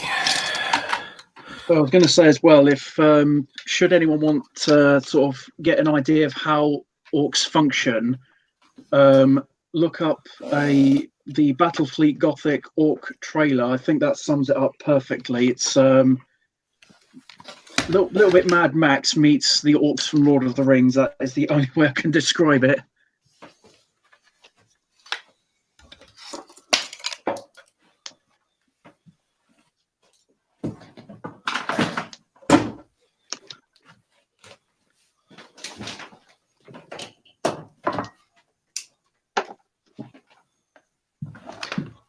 I've only ever played a handful of Warhammer games before. When I was younger, about 15, I used to buy them, paint them, call them Berserkers and Ultramarines. Yeah. That's really as far as I got. I found when it comes to playing the game, I sort of enjoyed it, but it felt too much like you could just place stuff where you wanted, when you wanted. Yeah. It kind of put me off. I actually just I was roped into. I think I just when I went to Games Workshop, actually I was getting some paint, and some guy was saying to me, like, you know, they always come up to you in these Games Workshop things. They always ask you, like, you know, well, so what kind of modeling do you do? So to try and like not sound embarrassed about being a railway modeler, and it's like you're only buying the paints because they work. Oh, shit, sorry, apologies. Because I think the first time I did it, I said, like, you know, I'm buying these paints because of this reason, and the guy who was saving me was like, "Oh, right." And he's like, "Oh, that'll be so and so for things." Yeah, I don't think some of them quite realise that. Yeah, I don't think some of them quite realise that you can use these things in other hobbies. Yeah. Or know the great potential that they have. I think it was only when I went into the because that shop where that first happened. It moved to another place. It started off as Games Workshop, and then it changed to Warhammer afterwards, and it moved up the street somewhere in Belfast. And I went into it again, and the guy serving says, whilst he was paying me, not paying me, when he was going through my things. You're getting paid to go in the shop. Yeah. I'm doing this wrong. You're doing your job wrong, mate. Eh? Well, at least it's getting customers. I don't understand the people are buying the stuff, but they're putting I'm doing this hobby wrong. Anyway, he asked me, like, you know, what I do, what's it all for, and I says, I find that these paints work very well with model railway stuff because it's the right shades. You get the right shades, and plus they flow better in some parts. And the man says, "Oh, I didn't know that we were popular in railway modeling." I says, "This is popular." This is like, you know, there's quite a few of my friends actually use your paints there for their models, and they're actually become best showpieces. You're like, wow. Case in point. Yeah. Yeah. There you go. There's one. I've got a whole box of them there. I've still yet to use, actually, from ever since I got my new workshop. Well, so just realised that paint is still toolbox is full of Games Workshop paints. Nice. Right, I'm just currently waiting here for my soldering iron to warm up here so I can fix these joints, these pickup things. I will say their new contrast range is actually really good because they market it as like getting them, as they put it, battle ready. It's like a heavily pigmented wash, and if you paint it over, like, say, a white or a grey, it gets like the main colour, the shading, and the highlighting all in one. Yeah.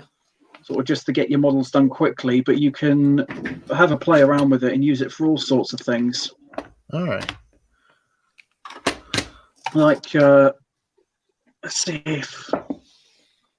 can I borrow the camera a second? Yeah, go ahead, because I'm just currently looking for something here. All right. Don't know how well this is going to show up on the camera. But can you see all this like black dirt and smearing all along the side? It's just a bit pixie from our views here, Ben. But...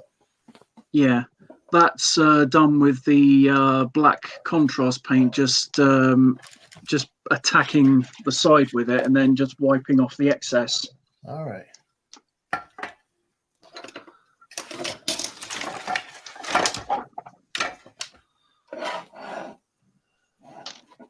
Where is that? 1, 2, 3. Right, one more bulb.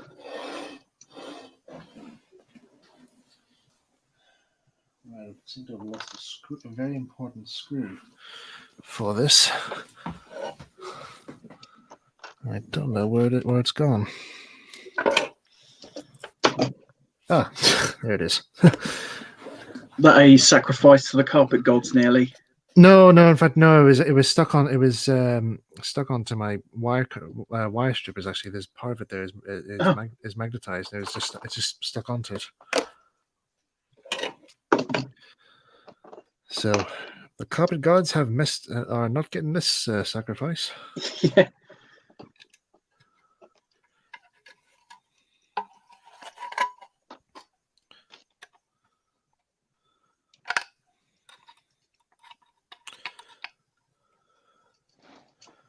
So, just want to check it. Carpet gods are polytheistic.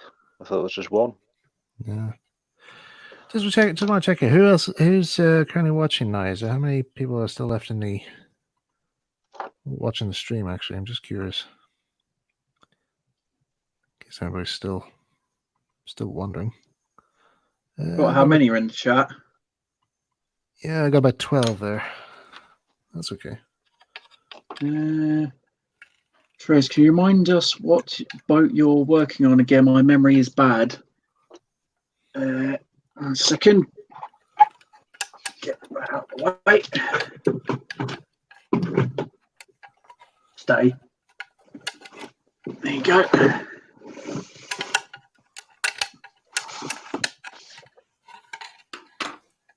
I'll just put that on screen there for you.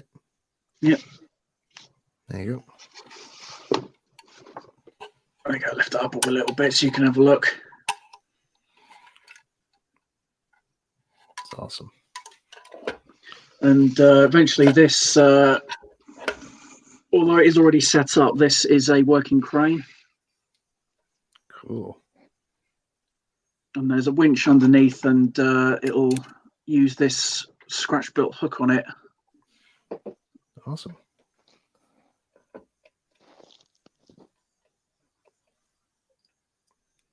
That's pretty cool. And that's just been made, cut out of aluminium strip.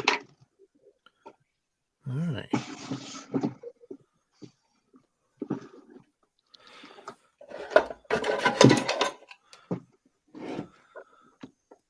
There you go. All right, solder iron's heated up now.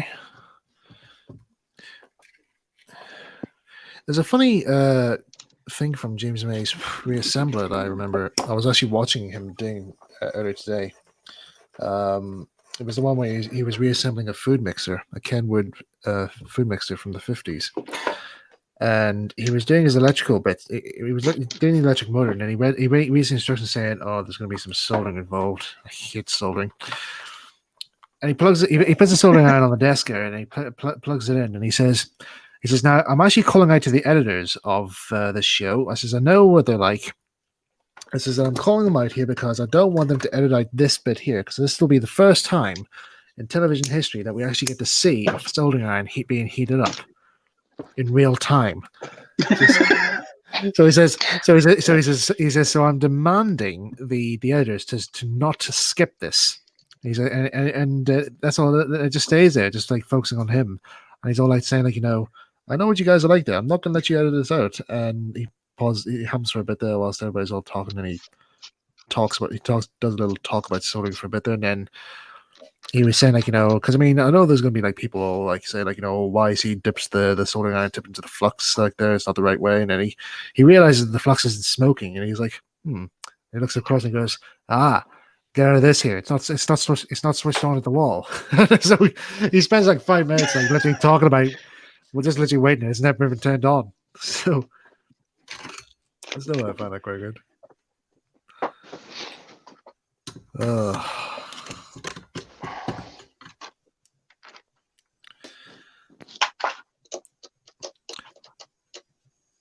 still watch his one with the race from Barnstable to Bideford against the Germans. I still watch that there because I think it's quite a good episode of the Toy Story things.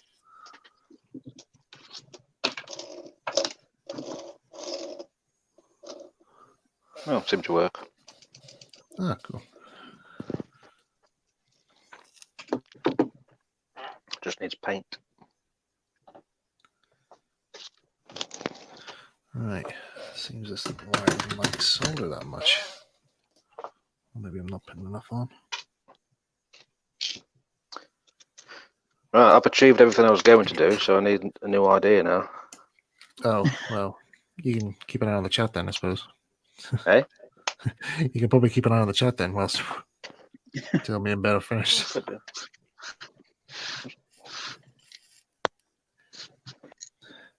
As of now, Gav, I now promote you to Messenger Boy. Hang on. Just going to clean up first. Oh. Shit everywhere.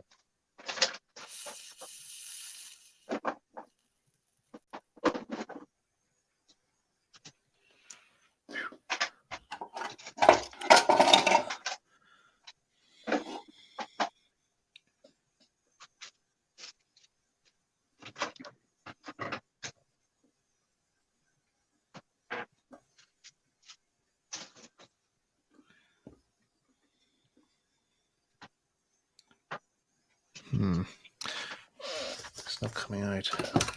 Where's that solder thing?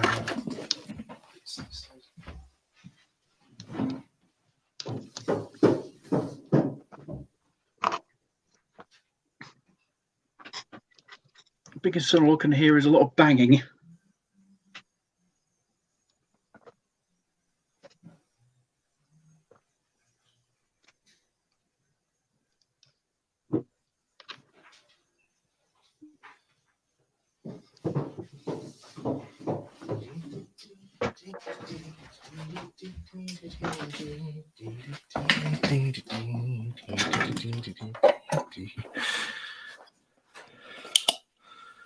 Right, let's try this again. Internal window.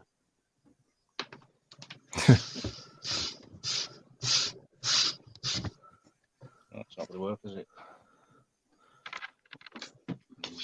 No. It's giving it a selfie stick on a pole. Things on it. Ooh, recording. Yeah. That's not going to work either. I'll get it. I was going to say some of my 3D stuff. The way that one went. All right. I'll put this layout back. I'll try it.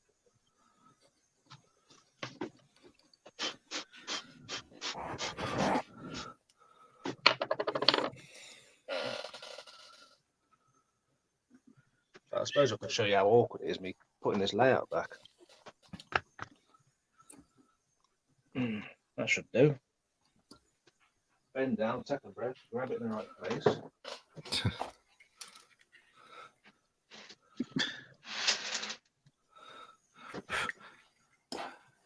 Tripod square. There we go. Catch on. And then turn the light.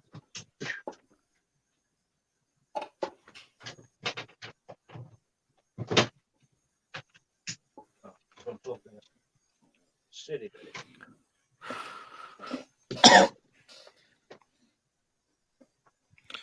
Right. Let's have a go, Shay. Looks very nice.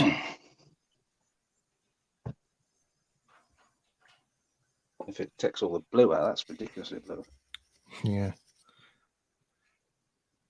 As they said in the original Magic Roundabout film, blue is beautiful. Oh, there we Blue is best.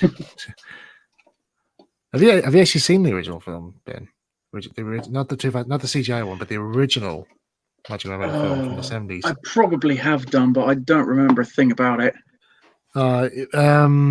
It was called Dougal and the Blue Cat. It starred Eric Thompson and Fennell Fielding. But yeah, it was. I think it was like the first ever Magic Roundabout film before 2005's version came out. But No, I think I only have very vague memories of Magic Roundabout, the series on TV, and it was sporadic episodes. I think Cartoon Network aired it for a brief period. Yeah, they did. They often aired it during the night, actually, if I remember rightly. I think that was before they started doing their own stuff. Yeah. Back when Cartoon Network actually showed some good cartoons. Well, not that I'm saying that the current Cartoon Network has good shows. I mean, like Adventure Time and Steven Universe are actually quite good. I mean, I've watched Adventure Time and I think it's quite funny and very epic in parts. I think one of my top, well, actually two of my top favorite Cartoon Network things have got to be Samurai Jack. Oh yes, that's very good. And Megas XLR. Well, I don't think I think the whole world knows what my favorite cartoon show is now. Because I've been listening to the theme song for it there during the stream.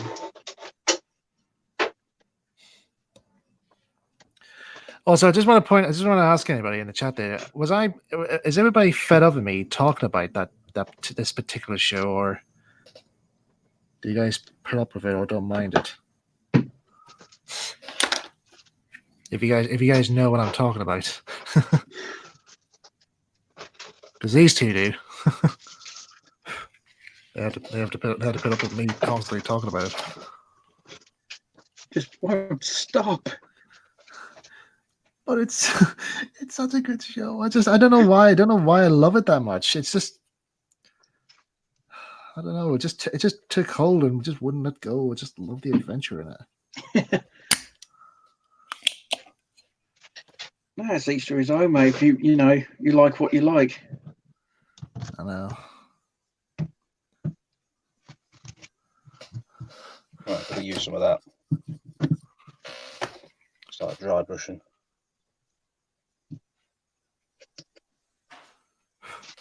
Also found out regarding the cartoon, there actually isn't that much merchandise about it though. I have to try and get some of the stuff custom made or export from Japan. I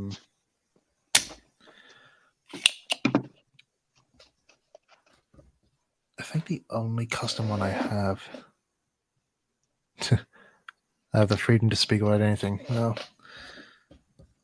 Only some things I'm allowed to talk about. There's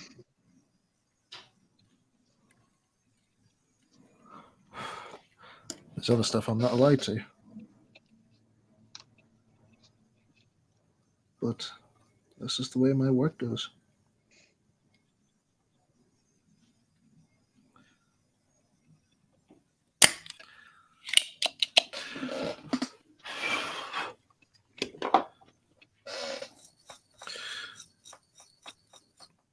Also, by the way, to those in the chat there, I'm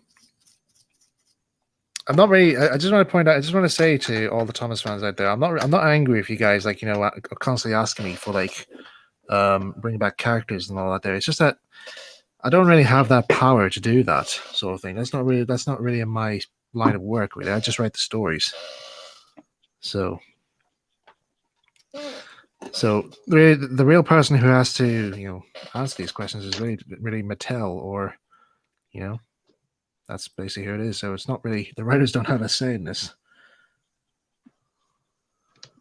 I suppose at the end of the day, it's a case of, it's the marketing as well. Can they utilize this thing if so, they will go ahead with it. Yeah. That's pretty much what it all is. It all comes down to, really. Because at the end of the day, if you know, I think it's like any other franchise. If you want to bring in a certain character, it's got to make the company money. If it's not going to, if people aren't going to invest the money in it, then they can't afford to. Yeah.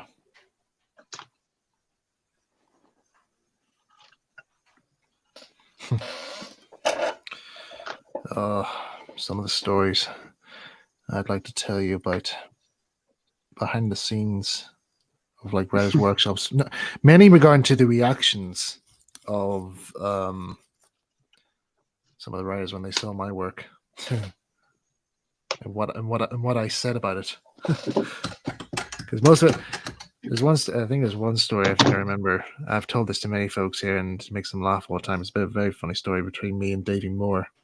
Davey and me are really good friends, like in working out there. We share the old joking out there, but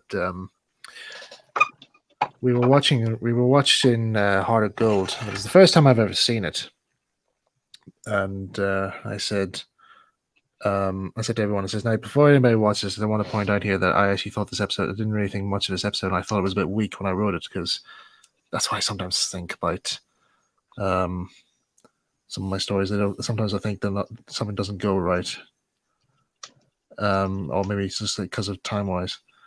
So when I said it was a bit I thought it was a bit weak in parts. Everybody's like, oh, I'm sure it'll be all right. We sat down to watch it, watched all the way through, and then when I get to the climax bit there, I see Davey is actually reacting very differently to the episode, and he starts somehow turning it from a professional writer to a young schoolboy. He was literally jumping up and down on his chair, screaming, "Yeah, go on, Toby, go, go, go!" I'm thinking to myself, okay, this is not what I was expecting. And everybody else was doing the same. So when the episode ends, Davey turns around to me. Davey's sitting next to me. He turns around to me, grabs me by the scruff of my shirt collar. I'm not joking. This is real. This is what really happened. He literally grabbed me by the shirt collar, pulled me straight up to his face, pointed to the screen, and he says, "Don't you effing dare call that masterpiece weak." He says, "I couldn't write anything as good as that there, and I wrote the effing Daisy episodes." So to this day, like I still have that to this day, and he was very he says and everybody says I totally agree with David. That's Michael. That's actually the best. That's one of the best ones you've done. I was like, wow, okay. Well, I'll just see what everybody else thinks. Well, there you go then. Oh, and then I see people's reactions. I shouldn't really, but I actually watch the reviews that people do of the episodes, and I'm actually surprised there's very little reviews on my review videos of my episodes. But there was one, I think somebody said like he was watching Heart of Gold and he says like the best episode in the entire series. I was like, oh, I didn't think it was all that bad. Didn't think it was all that good. This is the worst. Some parts I thought it was weak, but well, I'm glad you like it. But I still find that one event during the August Tugs event quite funny. I don't know if you remember this, Ben. I think it did say this in the test one, where I did actually have somebody scream when they found out who I was. Don't know if you remember that. Yes, I remember you saying that. Yeah, I forgot who it was now. Yes, sorry, I know the young lass you're on about. I think her name was Amy. Yeah, she came cosplaying as a sailor, and we were chatting away in a conversation, and we were talking about the current series, and she says like, I like the way what they did with Toby and all that. I thought it was quite good, and I just says, well, yeah, I thought it was all right. I thought the episode was all right when I wrote it. There was some parts I thought was challenging, and she's like, oh wait, hang on, she says, what's your name? And I says, oh, my name is Michael White. I'm the writer, one of the writers on Thomas and Friends. She screamed. She was like, oh my god! And I was like, okay. So Elliot Ward was right behind me, and I grabbed him, and I quickly yelled out, "Human shield activate!" And Elliot didn't know what was happening. I literally caught him off guard. He was like, okay. And I was just, and she just, Amy just literally calmed down after. She's like, "Okay, I'm all right now. I'm all right now." Oh my God, it's you! Oh, bless her. I know. I mean, she was a really nice person, and had a really nice talk with her. And I still find Ryan's speech at the end of that there quite funny when before we did the evening event when he was doing the roll call. My name calls out, and this is actually video. This has actually been documented. If you look on some videos, Yeah. you actually do see it happen. Ryan has the megaphone, and he calls out my name, Michael White.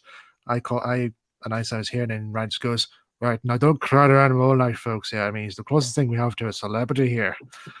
So he's on Chris's A list, and then Chris then says, "Well, he works on Thomas. He doesn't count." And everyone went, "Oh!"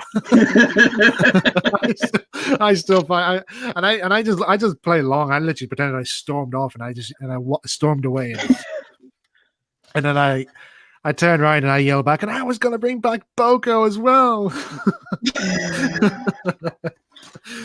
But just to clarify, I'm not though, guys. Just so you know, it hasn't been. I have no idea what's happening. But yeah, everybody caught on with the joke, and at the end, they laughed along. So, right. Let's see. Where's my special gripping screwdrivers?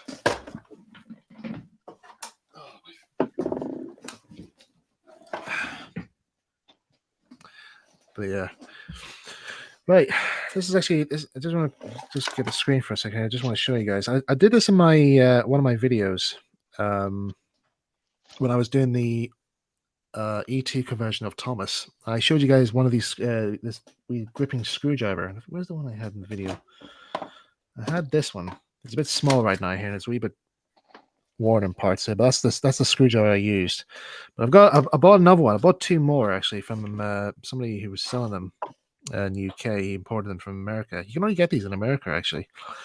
But it's basically just an ordinary screwdriver, but it's been split into two halves. If you can see it there, and it's very flat at the bottom here. But when you pull this wee sleeve up here, I don't know if it's a way of showing it here, but if you look very closely, they sort of fold in on themselves, and it gets the blade gets a bit fatter. So they mainly use these for repairing telephones out there. So the main purpose of here is to actually grip the screws. Do that there. There you go. So I can just shake it about like that there, and it's, play a bit of rock music over that there, and you just, that screw's not going. So I just use that there if I need to use, anything that requires screwing down from a very long distance.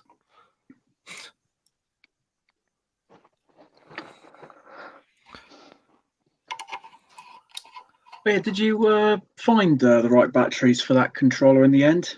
Yeah, apparently they're just standard 6-volt batteries you get for lanterns. So Okay. I bought two actually. Hang on, I'll just get them here. Right, here we are. So these are the batteries you need to get for these sort of power stations. So let's see now. Yeah, I thought it was those ones. Surprised they still make them, to be honest. I didn't think a lot of things would have much use for them. Oh, yeah. Right, let's see. That's positive there, negative there. Oh, hang on.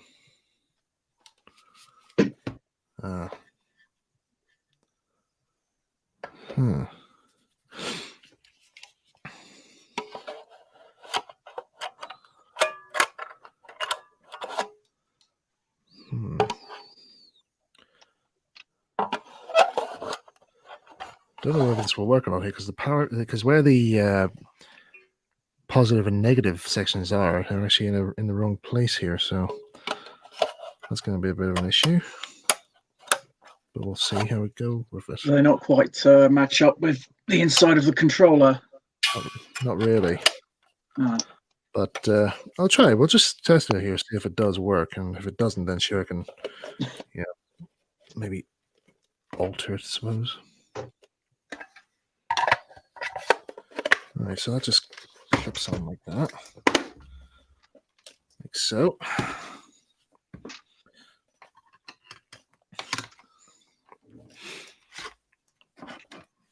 No, as we If we hear a loud bang, we know it didn't work. big loud flashing out there.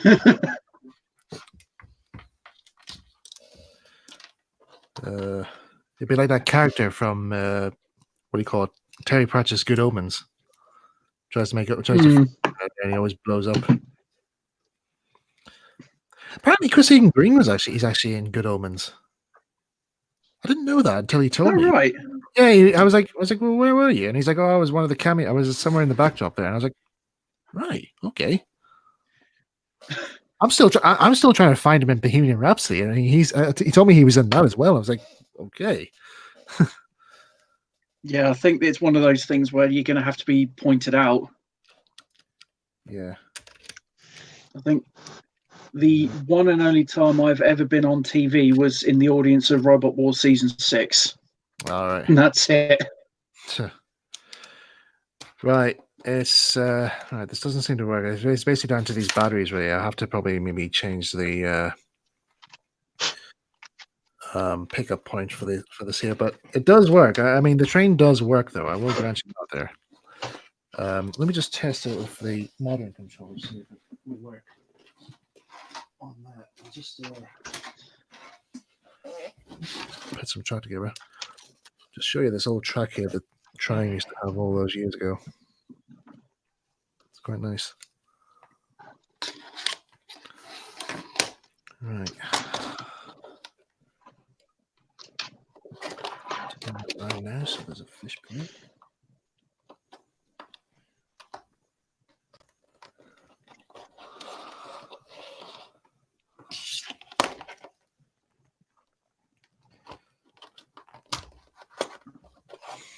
Right.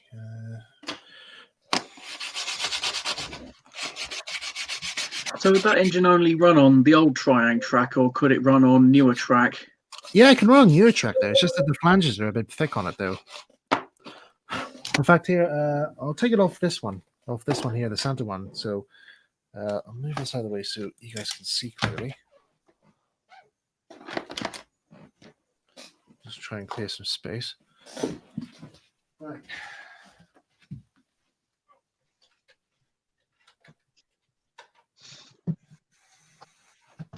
Okay.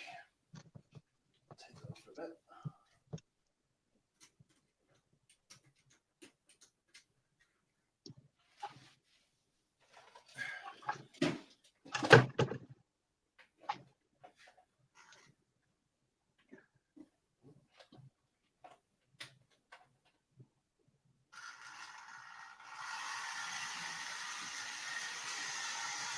There it goes.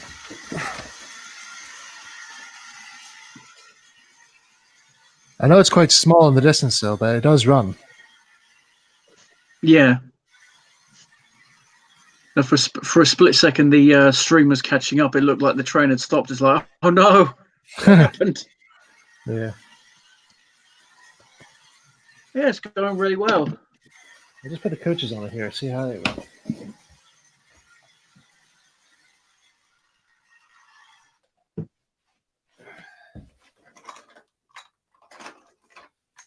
So it's first class.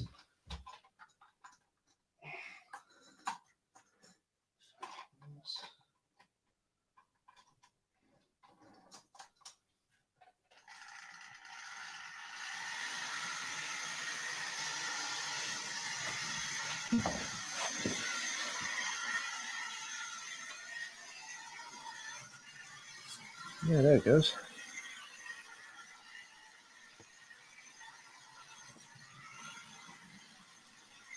I mean, for a 50-year-old loco, it actually does sound quite good.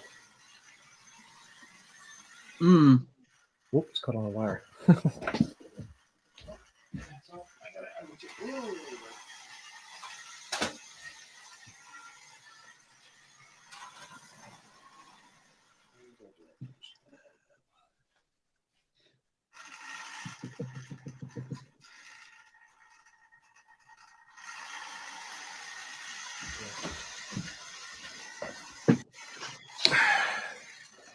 Yeah, it's running fine now. The motor sounds a bit rough. No, that's how they normally sound. That's what they meant to sound like. A little bit of lubricant grease on it there. It's just quieting it down a bit though. But yeah, that's how they normally sound. Yeah. It when it's a 50-year-old model. Yeah. Yeah, the fact that it runs is something. Yeah.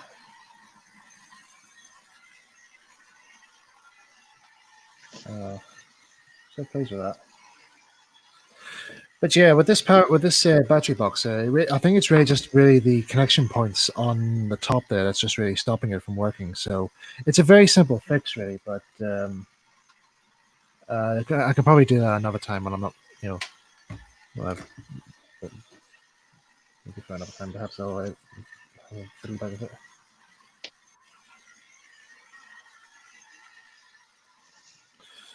So yeah, that's all set of it. Right. What do I need to do next?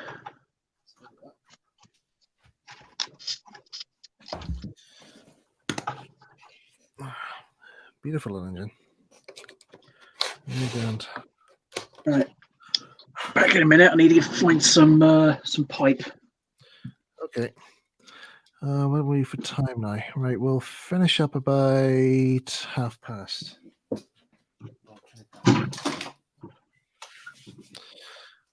might just give this a wee bit of a sip. Just give it some oil on it there just to quiet it down a bit.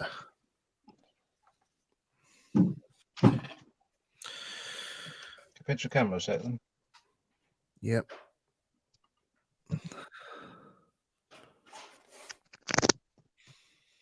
No, I've just been going over this with white, followed by brown, just literally dry brushing it. Oh, that's cool. Try and give it a faded wood effect.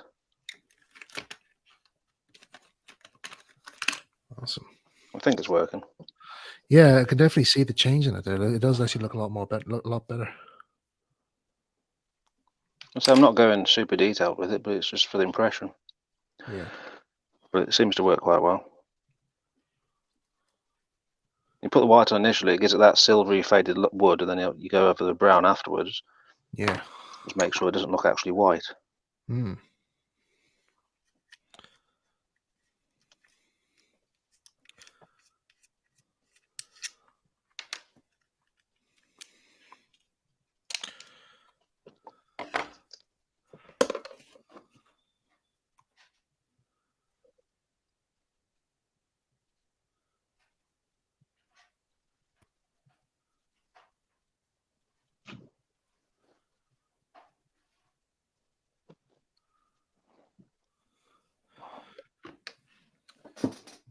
Where did I put that silicone grease? Yeah. I think I might have gone too much on this, so the black, it looks too dirty now. Nah, it's all right. That's fine. So I've got white here, I could just go over it again. Do it as many Okay. times as you need to.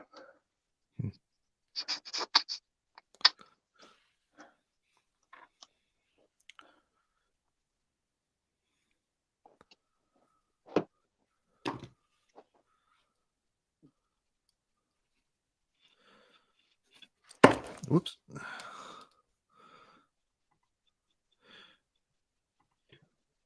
All right. I've got to leave the room, and it decides to drop the stream. There's a habit of doing that for some reason.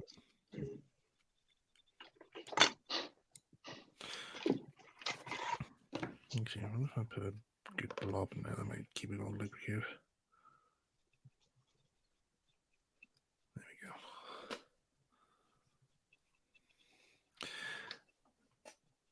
we go. Any three going to Wally Model Rally show next year? I doubt it, because I've never been to Wally's show. I know Gav has a few times. Oh, I'll go loads of times. Yeah, I've never been to it. I'm quite lucky. I live about half hour away. Lucky bugger.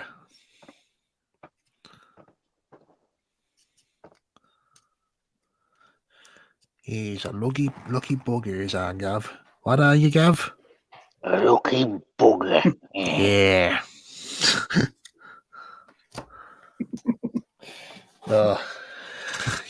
That's where we're like, Ben. Like, you know, every time we do these sort of things, like, you know, do something wrong, you'll be like, one of us. If we do something wrong, one of us just go like, you know, oh, I've gone and buggered up. What have I done? You've buggered up. Yes, I have. Yeah, bugger. You can blame Unlucky Al for all that. Yeah. So I'm pretty sure that's where I got it from. Oh, bugger.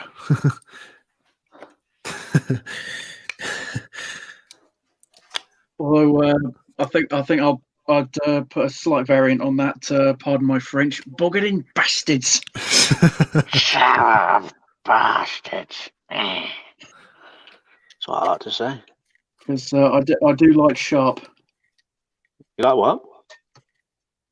Sharp with Sean Bean. Oh, that, yeah. I never actually watched it. It's I think it's about the only thing I've seen him in where he doesn't die.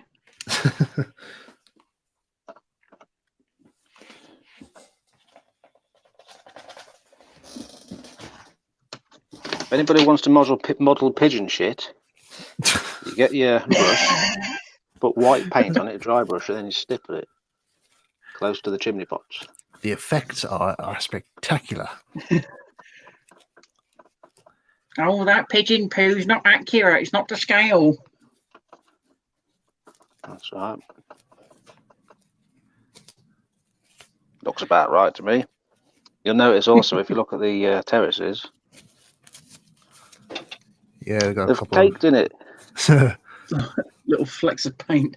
Pigeon Street. Yep. Covered in pigeon poo. Things, I live in a terrace, and you look across opposite to my house, and there's another terrace, so I see them everywhere. They are literally caked in poo. You've got over 100 years of just poo on top of poo on top of poo. Oh, So it does build up pretty quick. Funny, there's a Wallace and Gromit audiobook thing I have, which was I forgot which part it was, but there was one stage when Gromit's outside hanging the washing on the line, and Wallace is saying, like, you know, oh, it's great, good to get all that there on the line there, lad. And then he says, oh, Gromit, what time is it? It's 4:30. Quick, get the washing in before they come. And he's like, what's he on about? And he says, it's Mr. I forgot what his name was. Mr. So-and-so's pigeons. They'll be home any minute. And so as I hear this big rushing, frantic, like trying to get the washing in, and he says, "Oh no, here they come!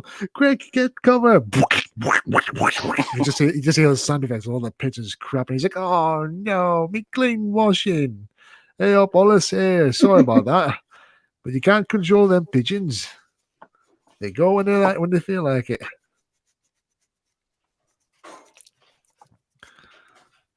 So.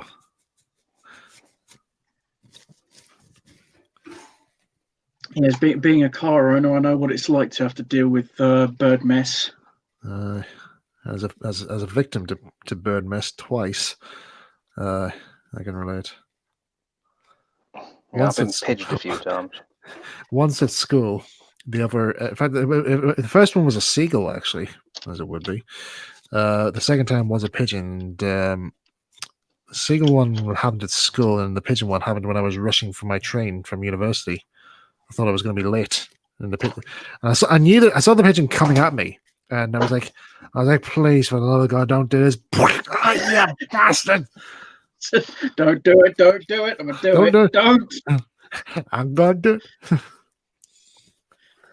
And the strange thing was that it literally does it around on me, like in front of a whole crowd of people, and literally watching it. I was like, oh, I'm sick. I was in a rush. I was in a rush for my train, so I was just like, I'll just have to grin and bear it. Don't worry, I'll have a shower when I get home. And I did.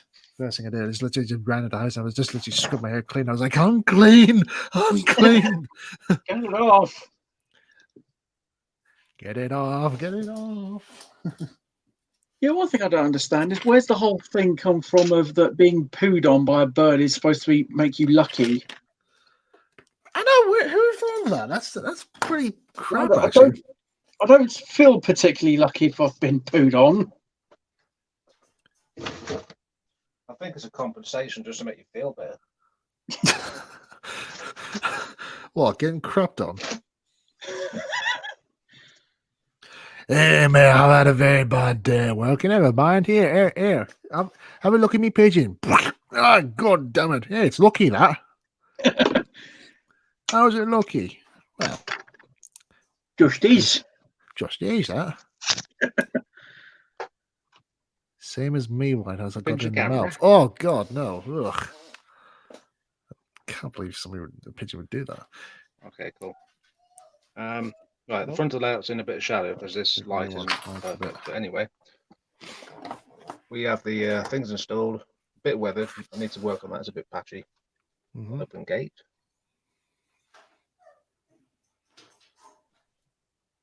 Siggy wiggy boxy woxy. Hmm. Fencing goes behind it. The wall where the thing will be extended, and then you've got 2 buffers up. Awesome. That's me basically done now. Yeah. Yeah, I think I'm about done now as well here because, like I said, like all these now here is just to get the clock here cleaned up and get this battery box properly sorted out. So yeah, once I do get that sorted out, it'll hopefully the set will be working again. I think Naramba needs a nighttime foreman, you know. Hmm. Because otherwise, all this coal here is going to end up in those terraces. Yeah. You should get like maybe change over the wee fluorescent lights and have it like one of those ones you can change the brightness or the color scheme. Yeah, I could do. I mean, You these get ones, I brought these initially for the loft, but they're not bright enough, so I just dumped them here for now. All right. Yeah, I don't know. Okay. Right. Still plenty to do on it. I think we'll probably maybe call quits for tonight. Do you think it'll be all? That'll be all right, guys. Yep. Just Fine finish with up. me. Yeah. So yeah, thanks guys for coming along to Model's Corner. Hope you guys had a good time. I just before I sign off here, I might as well bring May up here to see you guys again because she's been. If you can hear her there, she's kind of whining to get out of her head here. So give me a second, I'll just get her. All right, May, I'm coming.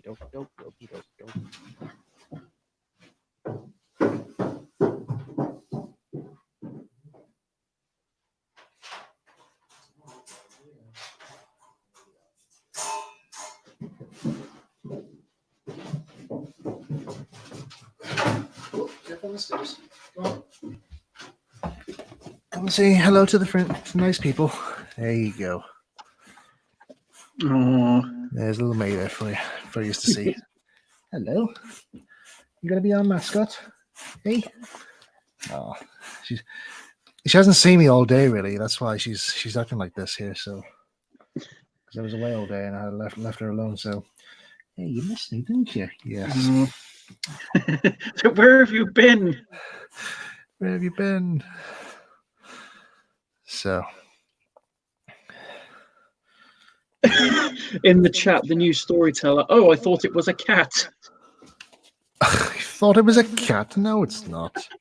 It's a very big cat. It's a very big cat, that is. Hey. High five? Yes. Good girl. Right, should we try and give me a hug? Try and give me a hug. Give me a hug. Oh, just a high five. Oh. All right. Never mind. She can't give me like proper hugs and that there, so. But oh well. What do you got on your screen, Gav? Just something I found on Twitter. Racists, rescues, and runaways. Okay. Another weird and possibly offensive. Blimey. Okay. I That's just one like way. stupid stuff like that. I think some people have got a bit too much free time. Yeah. Definitely. But anything for a laugh, really. Yeah. Yeah. Okay, guys. I think we'll call it quits now from Model's Corner. Thanks again so much for tuning in. Thank you, Ben, for coming along for the evening. Thank you. And thank you, Gav, as Nice well. to be. I hope to do it again. Yeah, Yeah. thank you, Gav, for coming along as well. Good to have you Appreciate it. on again. Thank you very much. Yeah. Okay, guys. Don't know when the next Modelers Corner will be, but keep your eyes out, and we'll see if we can get some more fellow modelers on our corner with more projects. Also, one last thing before I sign off here. on Christmas Eve this year, I'm going to be making a special announcement where I'm going to be revealing a brand new prop that I'm using from Brownstone Engines, and this one this one I've been keeping for 4 months.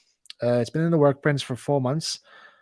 It hasn't been seen yet. I've only I've shown a few people what it is, but you'll find out what it is come Christmas Eve. All right. So this is going to be this prop is a very important one for Brownstone Engines. So I'm sure you guys will enjoy it. All right, guys. Thanks again for tuning in, and good night. Say good night, nice. See you later. He's good, isn't it? Yes.